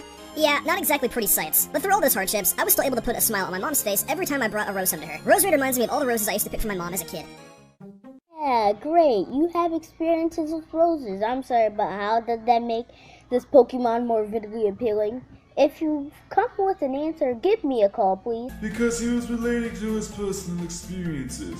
This is an opinionated list, after all, and people can use their experiences to determine what they consider beautiful. Plus he says roses are his second favorite, and thus can be assumed that he found them beautiful, and since Roserade has roses in its design, it's not hard logic to follow.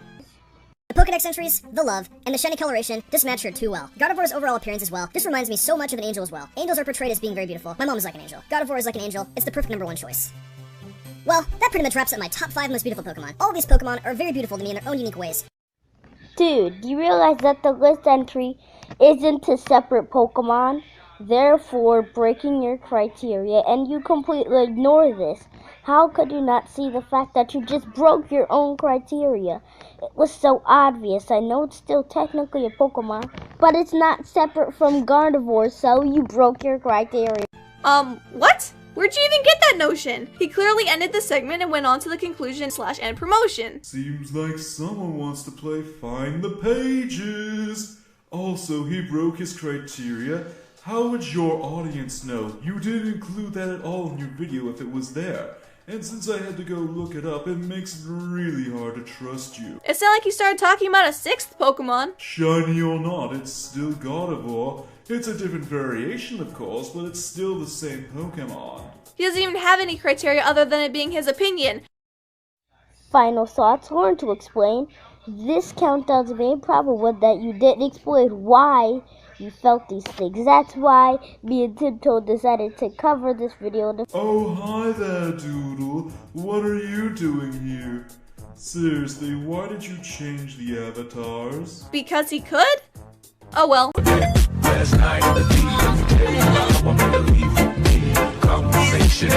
Why are you rating the video? I mean, seems arbitrary, doesn't it? This is a more subjective point, I admit, but seriously, this is coming off weird to me. Wouldn't the length of the video and the amount of points, as well as your final thoughts, say what your overall thoughts were of the video you're covering? No. So much for positive context. No! Oh my god, Brooke, shut up! In a while. I could go for a bad Pokemon commentary right about now. Oh look, here's something. Skull? Why did you crash through my ceiling? You're gonna have to pay for it to be repaired. I hope you know that. Don't tell me. I'm being chased by something. Wait, this is my mansion. Well, this is awkward. The self-proclaimed female equivalent of Skull Common and the Bonehead himself in one room. I have a Pokemon video to commentate on. Wanna join me? Sure, no problem. I got all this running away from anyway.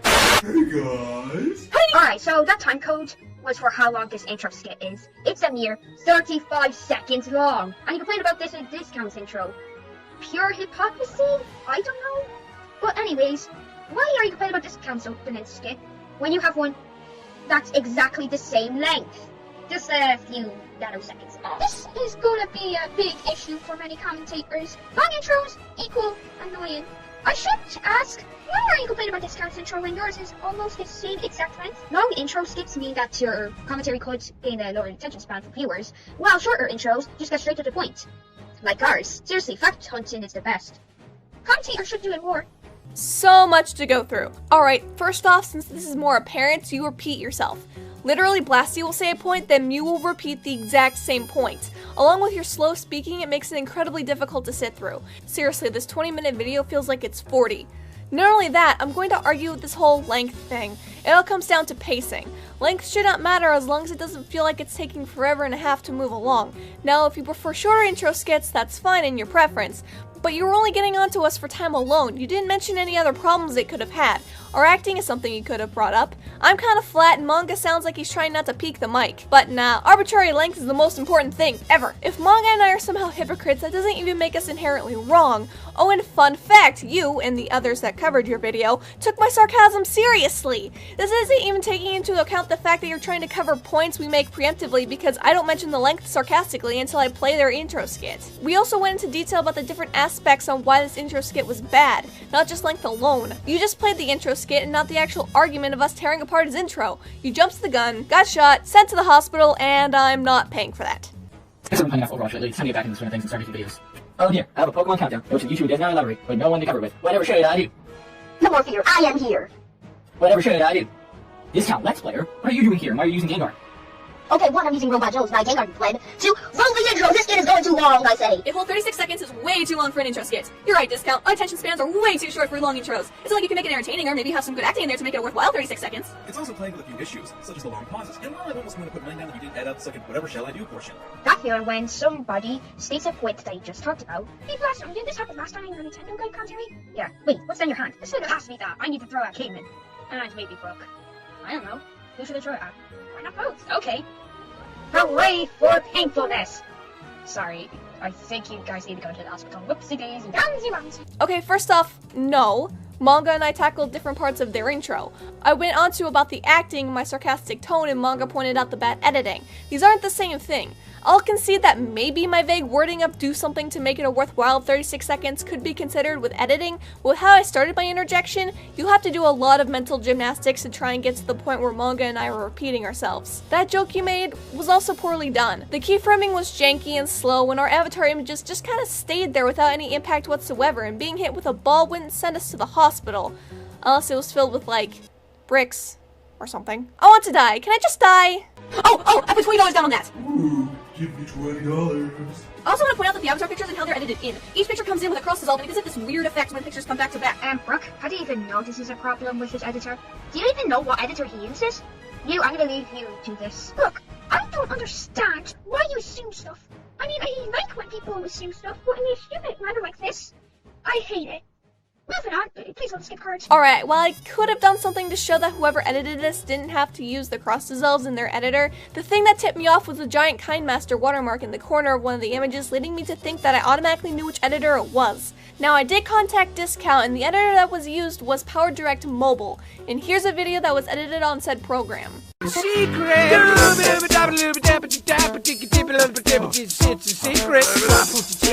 And no forced cross dissolves. Even though my original assumption about which editor was being used was incorrect, my overall point was not. And here's something that shows that Kind Master doesn't force cross dissolves either, even if that was somehow the case, that was the editor being used.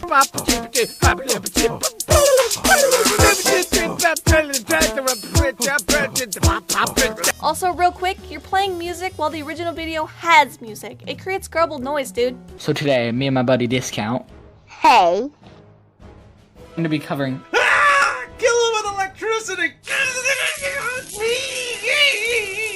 Funny, because Papio has a 2x weakness against electric Pokemon. Oh my god, I love research. Congratulations! You found the joke! Especially the orange flower on its head. No skip card? This clearly isn't the beginning of the video. This isn't the biggest issue in the world, but it certainly gave me video whiplash trying to place where the heck we are in the video. Also gotta love that attempt at comedy, hidden with a stick of elaboration. I think Discount needs a dictionary, or a thesaurus, or a humor injection. Something! I think he needs $20. Oh, come on, guys. I want to be in the commentary. So he's not allowed to skip Mr. Overlord's intro? What? So according to your logic, nobody is allowed to skip someone's intro. I thought this gives you whiplash when the intro's only 7 seconds long. You played all that for just a brief interjection? You don't need that fluff if you aren't going to talk about it. And let me explain my point. Because Discount and friends skipped to the beginning of the number 5 segment without context of the intro, we didn't know any possible criteria Mystic Umbreon had for his list, and that bit Discount hard near the end of their commentary. I said whiplash because normally countdowns have an intro, and to not have any indication of what was skipped to where, it makes it more difficult to get your bearings when watching a commentary. Stop! Wait a minute. Play that one portion from the beginning. Lilligant is one of the most elegant Pokemon I have ever seen, especially with the orange flower on its head. Looking at Lilligant really reminds me of looking at a flower garden, and the aroma Lilligant's flower is supposed to produce really makes me feel like I'm actually there. Looking at Lilligant's flower, I can see a huge resemblance of lilies and carnations due to the flower's appearance and the aroma it produces. Those types of flowers are honestly my favorite kinds, and I really like how they are incorporated onto a Pokemon. With its aroma, its beautiful flower, and dancing skills, I can say I would be in for quite the show from this dancing flower Pokemon. I really can't help but feel as though there was more to Umbreon's explanation there. The use of especially tells me that there was more than what he was talking about. This is where skip screens can help out, as you can put a timestamp on where you skip so your audience doesn't get lost. Also, it helps you actually put the video in the description. As of right now, it's just a barren wasteland. Maybe Discount forgot to put the video in the description. I am guilty of this. What I mean is, I've been guilty of forgetting things in the description when I said I would put them in. Okay, good for you, but what is this ad exactly? Doesn't debunk Manga's point, just saying that you've done the same thing in the past. So what? Manga was literally giving advice. This is nothing but try and excuse their behavior. GG. No. So much for positive context. No! Can I be in the commentary now? No. But isn't he already in the commentary? Isn't this not a tryout? Have I been lied to all my life? Ah! If you're going to do a joke like this, I would appreciate it if you turn down your audio so it doesn't hurt everyone else's ears. Please and thank you. You're welcome, audience.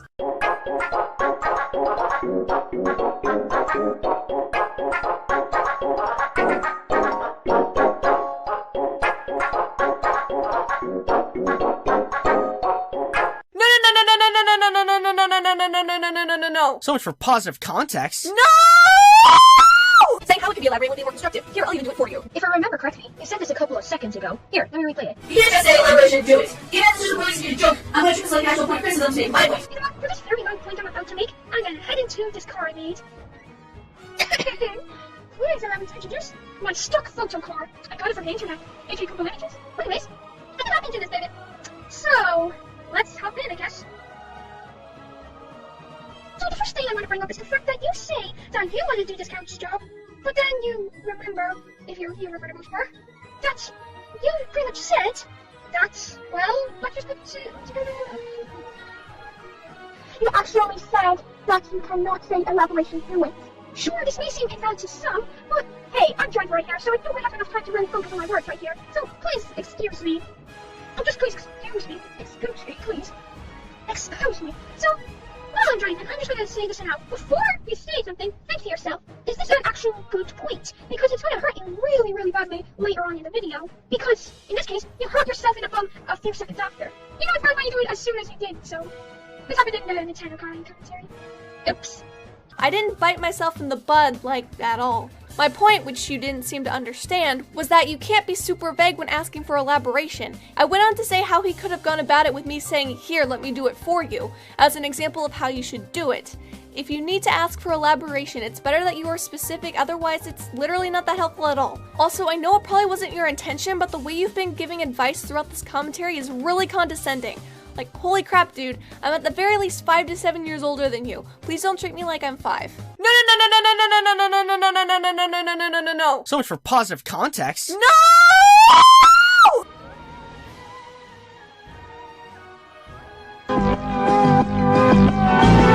It's my channel. What are you going to do about it, you fat? I sensed a popular meme. So you gave up on this being a co-op. I don't know what to say to that. I know, right? That's just weird. If your partner in the co-op is going to leave, then unless it's played for a joke, then you should have just made this into a solo commentary. Isn't that right, partner? Okay, so let me have an example. Just say Mew left, which he said he did, but not really. I would have made this a solo commentary?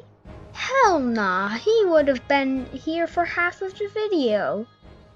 And he is still in the video.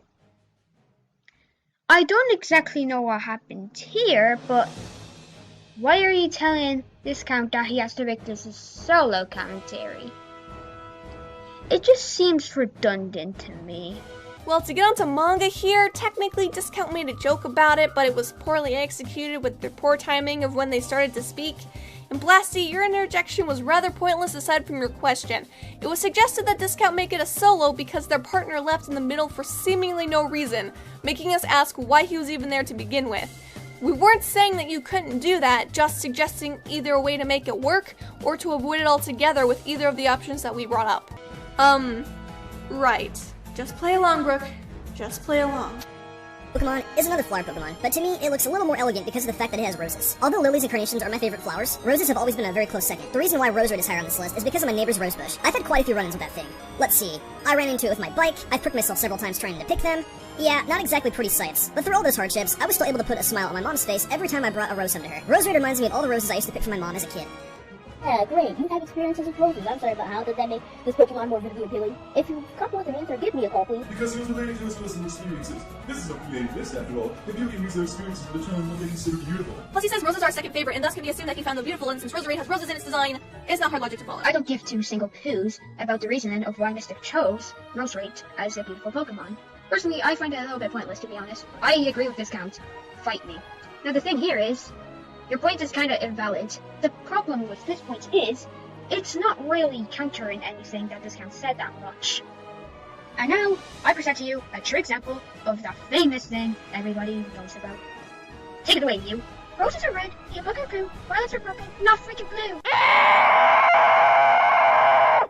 Good for you! You agree with Discount, so what? Also, how are we not countering what Discount said? We literally gave reasons why Mystic Umbreon put Roserade on the list. He really likes roses, and roses remind him of a rose bush in his youth that he associates with good memories. Personal reasons like that are valid, and I'm sorry, but you cannot just say that our reasoning is suddenly invalid because Bandana Day said so! Please jump off a ledge and fall onto a trampoline. Please. The Pokedex entries, the love, and the shiny coloration just match her too well. Gardevoir's overall appearance as well. This reminds me so much of an angel as well. Angels are portrayed as being very beautiful. My mom is like an angel. Gardevoir is like an angel. It's the perfect #1 choice. Well, that pretty much wraps up my top 5 most beautiful Pokemon. All of these Pokemon are very beautiful in unique ways. Dude, you realize that the list entry isn't a separate Pokemon, therefore breaking your criteria, and you completely ignore this. How could you not see the fact that you just broke your own criteria? It was so obvious. I know it's still technically a Pokemon, but it's not separate from Gardevoir, so you broke your criteria. What? Where'd you even get that notion? He clearly ended the segment and went on to the conclusion/promotion. See, Play Solo wants to play Find the Pages. Also, he broke his criteria. How would your audience know? You didn't include that in all of your video that was there. And since I need to go look at other things, it's really hard to trust you. It's not like you started talking about a 6th Pokemon. Shiny or not, it's still Gardevoir. Do I seriously have to do this again? I need to play what he said. For the second time this commentary. For God's sake. Dude, you realize that the list entry isn't a separate Pokemon, therefore breaking your criteria, and you completely ignore this. How could you not see the fact that you just broke your own criteria? It was so obvious. I know it's still technically a Pokemon, but it's not separate from Gardevoir, so you broke your criteria. It's when you become a lazy butthole and not even try to do anything. Seriously, just look back. Do I seriously need to revise what I said? Oh my bloody god. I'm done. I'm freaking done! This is why I haven't commentated on a kid in a long time. Jesus H. Christ, I'm gonna lose it. No, no, no. Bad Brooke. Bad Brooke. Let me explain what was going on and show some clips because, oh my goodness, I want to tear my hair out. The problem was that Discount was trying to get onto Mystic for breaking his own criteria when Discount skips that section of his video. Not only can't we take Discount's word for it since there is no evidence to back up what they're saying, Mystic never actually broke his criteria because there is very little criteria to begin with. Today, I will be counting down this Pokemon with my top 5 most beautiful Pokemon. Remember that this list is 100% my opinion, and you guys may disagree. That is okay though. You can share your favorites in the comment section below. With all that being said though, let's get right into this list. We were pointing out that Discount was wrong. We could have done it better, sure, I'll concede that. But even then, we still hecking pointed out what was wrong. Our final thoughts, and my final thoughts from now on, except for like commentaries on other channels, I'm not going to be scripting these, so bear with me here. If I stumble on any words, it's not my fault. But anyways, I commentated on a co-op commentary, which was a co-op commentary on a co-op it sounds like a paradox, really. But I don't really care. Mew doesn't have any final thoughts, but he wrote this quick little sentence that I'm going to read really quick. Right, so here we go. This video wasn't that good at all. I personally found it to be quite boring. The presentation was bad, and the points that they made were very bad. I would personally watch Discount's commentary instead. Now, I've watched Discount's commentary, and I have to say, it's alright. It's way better than this commentary. Yeah, I actually said it. Everybody has their ups and downs when it comes to commentary. And to think that this is the 3rd commentary I made, yeah, we're going pretty far. I mean, far. Told you that I would stumble on some words. But, yeah. None of your advice is actually helpful. You just say it's bad and you're actually kind of rude. You could have played it off as a joke or, you know, say it in a better tone and offer advice that would help Manga and I get better. And you know what? Having this whole video come off as unscripted killed your pacing, and you could have cut out all your pauses and it would have saved me time editing this together, so thanks for that. I didn't think I was going to talk about a person that could have been the greatest female in the history of the YouTube commentary community. Someone who has struggled with depression for quite a long time. A victim of so much crap that when you try to do something that you like, your past always comes back to haunt you. This didn't just happen to Scarlet Otaku, it also happened to a conservative pioneer by the name of Beastly Evie, who I will talk about in a future video. While Scarlet Otaku may have a decent fan base on YouTube today, Scarlet has some issues that people may never understand. I may never understand it myself. So sit back and relax as I explain why Scarlet Otaku gets no respect. As I said before, Scarlet Otaku has struggled with depression for a long time. Why is this a big deal? Because if you have a difficult time managing how you live, it can screw you over. Depression can make it difficult for you to focus even on the most simple task. You can't expect to rise above depression with just medication. Sometimes you have to talk about things and ask your friends and relatives to intervene with you. But this wasn't always the case for Scarlet Otaku. Even before Scarlet started YouTube, her depression was rooted all the way back to the death of a relative that she openly admitted in a video. While this video was mainly focused on Scarlet confronting a stalker named... There's a small portion of the video that I want to cue. Here's where we get to some of the biggest grievances I have with this video. Well, in the beginning, you indicate well enough that you want this to be a breakdown of why you think Scarlet doesn't get as much respect as she deserves. This bit right here is ironically being extremely disrespectful. Well, yes, Scarlet made a public video about the stalker and brought up the family loss as another factor, and certainly could have contributed to her depression and anxiety. To bring that back up is actually rather hurtful. You don't come off as malicious in the video whatsoever. However, it isn't okay to bring back up old emotionally crippling information that isn't yours to share. You also name drop the person who years ago used to stalk Scarlet relentlessly, and it got so bad the person sent nasty threats to her, which I will keep private for the sake of respect. Bringing up the person by name who did this very well has the potential to kickstart the stalking all over again, and would cause Scarlet to take a hiatus for who knows how long until things died down. It is literally dangerous to her well-being by name dropping this person. Now, while me pointing this out has potential to making things worse, and while you do have a small sub count which lessens the likelihood of this happening, there's always that possibility of her stalker coming back, or people seeking the stalker out and harass them, or who knows what else could happen. It's best that the perpetrator does not get name dropped to take away that power and credit, something that they wanted in the first place. I understand you wanted to give background to what contributed to Scarlet's depression and give a proper understanding to what's going on as to why she's not as great as she could be, but it has caused more harm than good, and I can attest that it made Scarlet very uncomfortable, so much so that this video has been rather awful for her mental health. You better make sure to leave some room for Jesus and his 12 disciples right in between you, okay? It wasn't until March 12th, 2015 when Scarlet Otaku came back with a one-shot commentary. 2015 was when the commentary community managed to settle down and focus on their content rather than one another's criticisms. As Scarlet Otaku started gaining momentum and a fan base, her ability to communicate with people began to dwindle. Factor in personal issues outside of the internet, it was only a matter of time before the issues spilled over to her commentaries, affecting her ability to entertain an audience. Want an example? This commentary on Doodletone seemed pretty cliché considering that the commentary in question was focused more on entertainment rather than critique. Well, is that a bad thing? Disregarding the fact that entertainment has always been one of Scarlet's MOs when it comes to making commentaries, that doesn't discredit the errors that she does point out in the videos she makes. You also acknowledge that she does critique here when we continue. However, commentaries are for the subject matter and the audience outside of that. This more major shift towards entertainment is trying to keep the audience entertained too. Now yes, people can be entertained without jokes being thrown into the mix if someone is just really engaging, but this is how Scarlet wants to keep the audience's attention. She's also stated that she's an actress, and it just makes sense that she has more fun writing and performing those bits of the commentaries. You don't bring up any concrete reasons outside of your opinion on why this focus on humor to coincide with points is a bad thing now or later in the video. Don't get me wrong, there are plenty of critiques in the video, but there were some cliches, one of them being this. Again. Wait, what did you shoot? Kasky? Yourself? The footage? Not it, right? Oh, my Chipotle! That's a good question, actually. You bring no excuses to random gunshot noise. It just comes off as, well, pointless. It was a joke, honey, not a legitimate question! No need to try so hard to find something to comment on! Stop using my avatars! Why did you do this to me? If you want someone to not use your avatars, you would use one that you yourself created, like Ryan does, who, by the way, was a magnificent choice for comic relief. But if you use an avatar that's from a TV show, video game, or movie, it should be free game. You do not own these avatars. You do not own Gardevoir, Lucina, King Dedede, or Darkpit, just like I do not own Tomoko, Plug, Cream, or Yumi. So if anyone felt the need to use these avatars, I could not stop them. However, the avatar of which I'm using in this commentary is my character, on which I spent hours drawing different reactions to. Okay, I gotta stop you right there. You spent 10 minutes drawing those reactions, so don't go exaggerating there. I could draw a smiley face in less than 10 minutes and it'd look better in quality than what you have presented. And secondly, oh my god, it's not a joke, stupid! He's not serious about his avatars being used in the intro. It was a fucking joke. And you've taken this joke, the previous one, and all the others in this video from here on seriously are going to bite you in the ass later. I like these implications. It's not like Headcan that Sean's actually dead. These videos are nothing more than his eternal torment of being literally hit by a previous life. All because his parents never let him go to the Fall Out Boy concert with his girlfriend, which is totally different from Nemo, by the way. So he ended up doing a murder-suicide with his family, but that failed since it turned out he didn't have the right dosage of beta OD alpha, so he went to jail and things like Bubble ended up killing him due to Sean's weak boys. What the fuck was any of that? You tell me you're the one who on 50-second tangent about your headcanon. The only one who would know what the fuck that was would be you.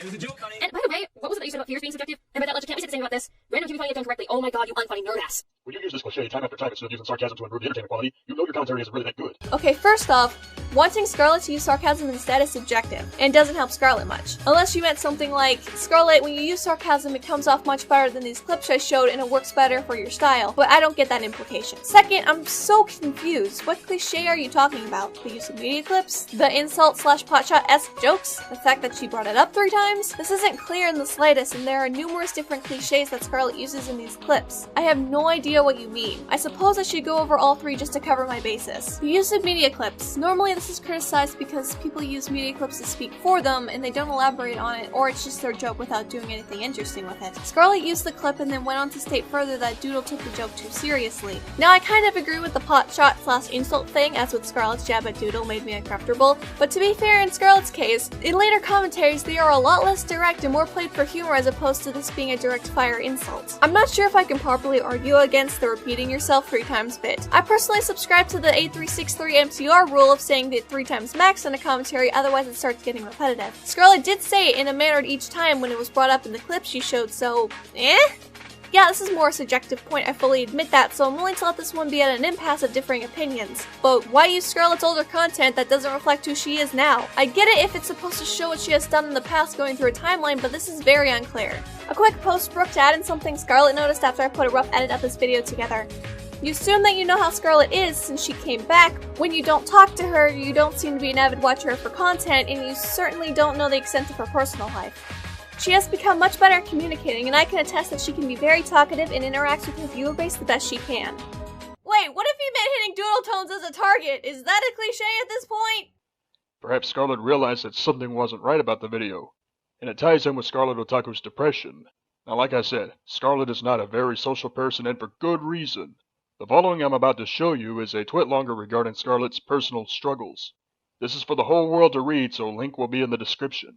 I can't show the whole twitlonger, but this will give you a good insight on Scarlet's mental state. She has stated on having Asperger's syndrome, social anxiety, and depression. This has affected her ability to hold a job due to numerous issues. Okay, well, yes, Scarlet made this public a while back, and while her talking about her Asperger's and depression and social anxiety causing trouble for her, all this was to give her a bit of insight what was going on with her life at the time of writing. Now, I don't expect you to know all this, as Scarlet doesn't make everything in her personal life public, but she has moved recently and is currently looking for a job. A lot of what was said in her twitlonger about her jobs were out of her control that caused her to get let go or quit because of how toxic the work environment was. Her Asperger's made it very difficult in those environments despite her doing her best. I also want to bring up how problems are also temporary. There's a reason Scarlet doesn't bring that back up ever again since it was originally posted. Now, I'm not saying Scarlet is over her depression, anxiety, and Asperger's, but the twitlonger was to let off some steam in that moment. She also purposely buried it so she can move on from that time in her life. Now let's face it, Americans are working harder than they ever worked. So much so that Americans are having to work Saturdays and Sundays. They are also working holidays as well. Not only are they working harder, but they aren't getting paid like they used to because of regulations brought on by the American government.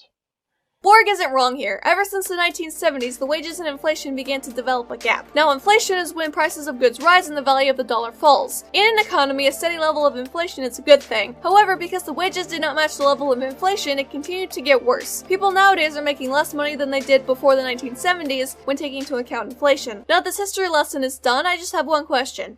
What does this have to do with Scarlet? So with all the hard work Scarlet Otaku endures in her personal life, it can take a toll on her mentally. Social anxiety is the main reason why Scarlet is very quiet in her personal life, and I can understand that myself. I don't like being forced into a situation to talk because some people expect me to be cheerful like a cocaine-addicted Ninjas! He was going to say ninjas! Nothing to see here! Nope, none at all! Please don't get my channel demonetized. If people need their space, don't force them to be cheerful because in the end, that makes them want to be less social in the long run. Once again, this ties into her depression. Since then, Scarlet does not make a whole lot of commentaries like she used to. A combination of working a stressful job, doing art commissions for people, and battling depression are numerous reasons why commentaries are becoming a rarity on her channel. With Scarlet starting to get old, things ain't what they used to be. Even though she does have fans and friends, things ain't what they used to be. I can't say how many fans actually enjoy Scarlet Otaku the person or Scarlet's content, but I think we can agree on this. Scarlet Otaku is the Rule 63 Rodney Dangerfield. Scarlet Otaku gets no respect. One more post broke because of something else I didn't catch. Scarlet didn't do commissions at the time this video was released. She doesn't have a job when she made the twitlonger as she was focusing on her move. You put a lot of focus on her depression, and this could be because you simply know more about it than her other mental issues, but putting so much focus on it makes it seem like you're overblowing how much that aspect affects her. Stop shoving her problems in her face. Trico, Mudkip, and Torchic all have their— You have a lot of these text interjections, and aside from the ones that elaborate your point, these are very unnecessary. Your viewers don't come to the video for your personal anecdotes on Pokemon unless that's what the video is about, but this video is a commentary. They don't debunk their points. It's not even a joke! It's just random and adds nothing. uses in battle, but which one is statistically the best choice to go with to beat the games? Truth be told, all I went for the majority was Mudkip. That and presumably Trico at one point, but that was in the original Sapphire game. Go Mudkip! The interjection about how you chose Mudkip most of the time is completely unnecessary, and I'll be skipping them from now on. There's no point to debunking the clip you played, nor is there really any joke to speak of. If there is, I didn't find it funny based on your delivery. So this could have been cut entirely. This whole body of water is my hat. Today we are going to be exploring the Hoenn region. If you guys enjoyed the video, be sure to leave a like, subscribe, and share this video with a friend. Okay, seriously, this is already being a nitpick already. If anything, you should do that at the end of a video. But I don't really do that often anymore, so really, what's your point? At least you admitted to nitpick. What's wrong with the promotion at the beginning of the video? There are no rules to where you need to put the promotion. Just because you prefer it at the end doesn't mean you should follow your format. Also, the point? To get feedback? To expand his audience? Or if you're asking what's the point of doing it now, well, I'm at Arizo. I can infer you probably put it there so that's fresh in his viewers' mind so they can focus on if this content is something they like. Or I'm completely wrong and it's something else entirely. Take your pick. I personally picked Denver, Colorado. One on their team and the Does it or does it not? You tell me. You're the one that watched the video before making this commentary. You did watch the video beforehand, right? This whole body of water is my hat. What? How? Easy.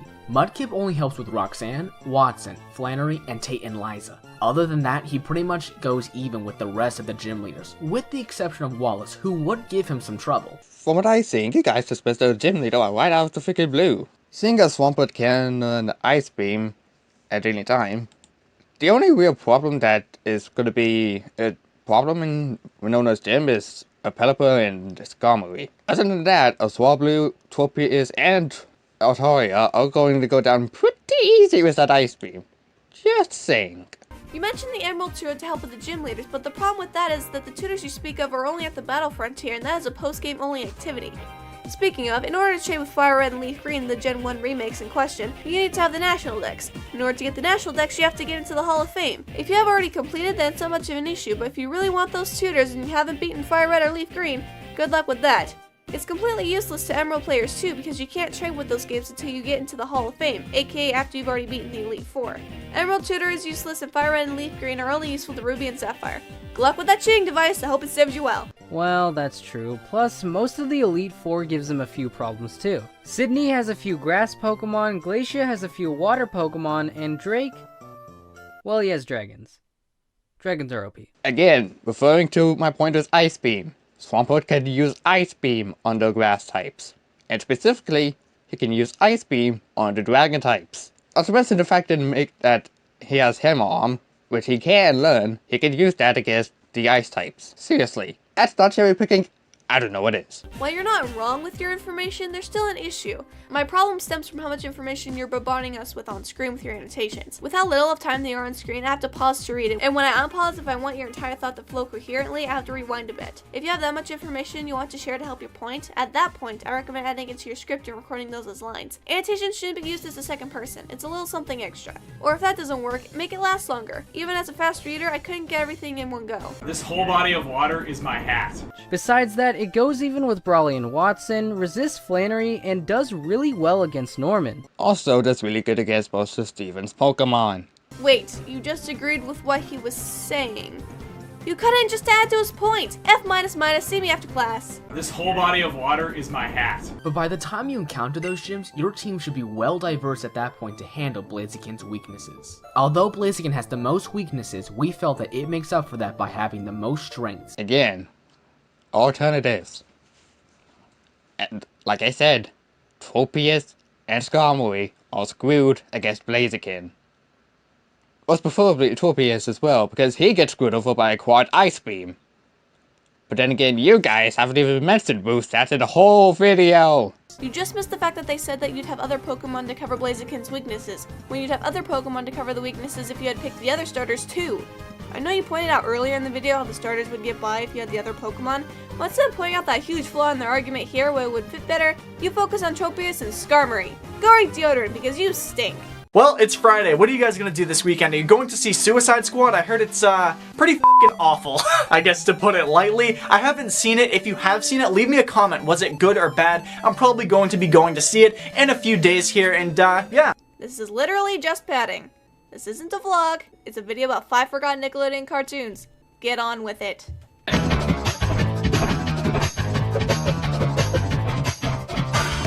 Okay, so at number 5 we got SpongeBob, Hey Arnold, Cat Dog, Rugrats, and Invader Zim. Bye guys!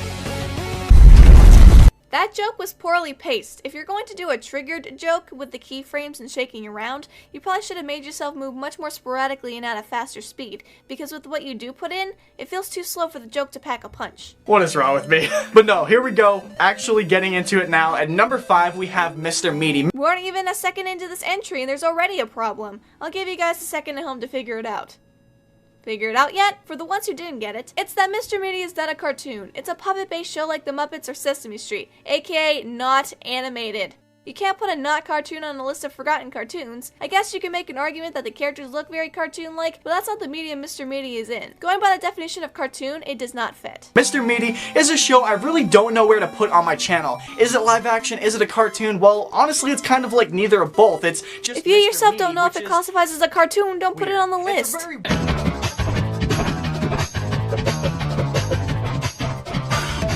If you like really weird stuff like Invader Zim, I highly recommend you check out Mr. Meaty. Granted, the shows are completely different, but they just have a really interesting vibe that I feel relates between the two of them, so... That right there, that killed your argument. They aren't the same type of weirdness. It's a false comparison. Invader Zim was loved because of its dark humor, while Mr. Meaty is more crude in its humor. Holy crap, you can't do that.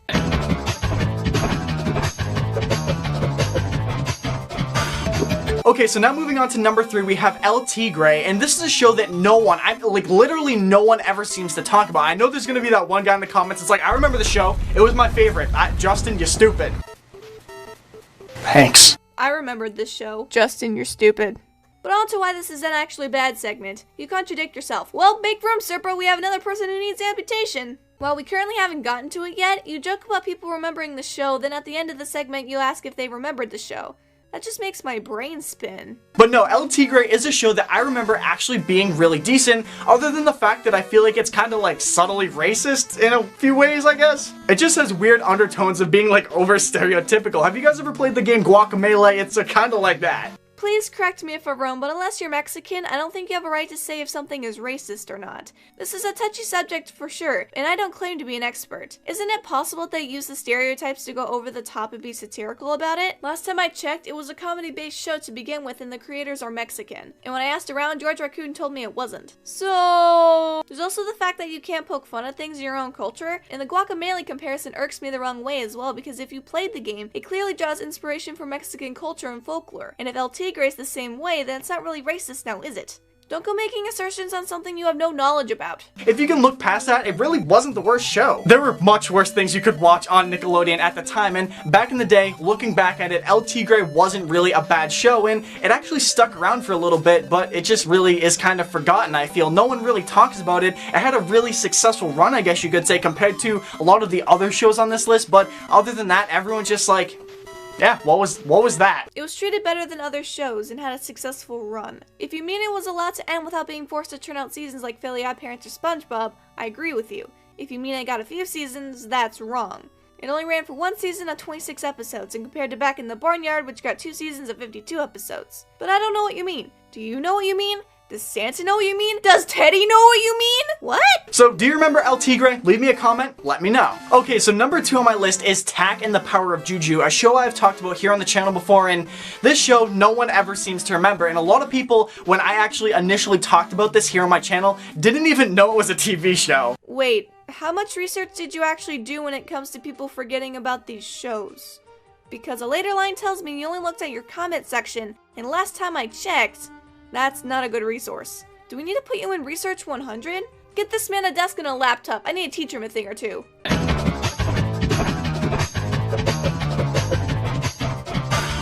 But before we do get to number 1, I want to talk about one honorable mention, and that's Cat Scratch. Cat Scratch is a show that happened years and years ago, but this is one of those shows that I feel like everyone seems to forget about, and it was actually really good. I really enjoyed this show. The 3 main characters I thought actually pretty hilarious back in the day, and this looks like a show that would totally hold up in 2016, and I wish they would bring it back. I just don't really see them bringing a show like this back, because this show, yes, was random, but it had random down to a science, and they're just kind of interested in shows that are just random.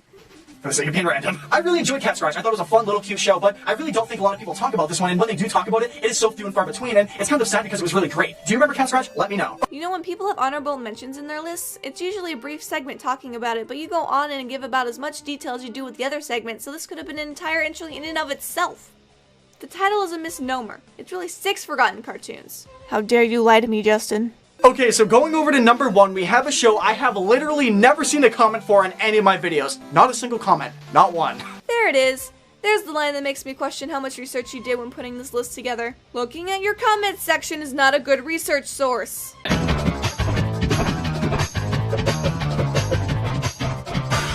At the end of the day, have you seen any of these shows? Leave me a comment in the comment section down below and let me know. Yes, no, maybe. Do you want to check some of them out? Like I said, let me know. There's something that's popped up throughout the list, and I haven't mentioned it until now because it would have gotten redundant. But now allow me to explain. You ask for people to leave comments in the intro for all 5 entries plus the honorable mention, which could have been another entry in and of itself, and one more time at the end. Do you not see how repetitive that is? If you were going to ask if your audience remembered any of these shows at the end anyway, what was the point of asking at the end of each segment? I know my English teacher said that repetition was a good tool, but I don't think they meant it like this. This isn't overkill, it's beating it until there's nothing left to salvage anymore. You're so hungry for comments, it's like you haven't eaten in weeks. That's not a healthy diet, good sir. If you'd like, I do CrossFit and as such try to have a healthy lifestyle, so if you just step this way, we can get you set up with a meal plan. And by judging the comments of your video, unless all of them were being smug douches, a lot of people remembered these shows on your list. Heck, I knew about all these shows and I watched all of them in some degree growing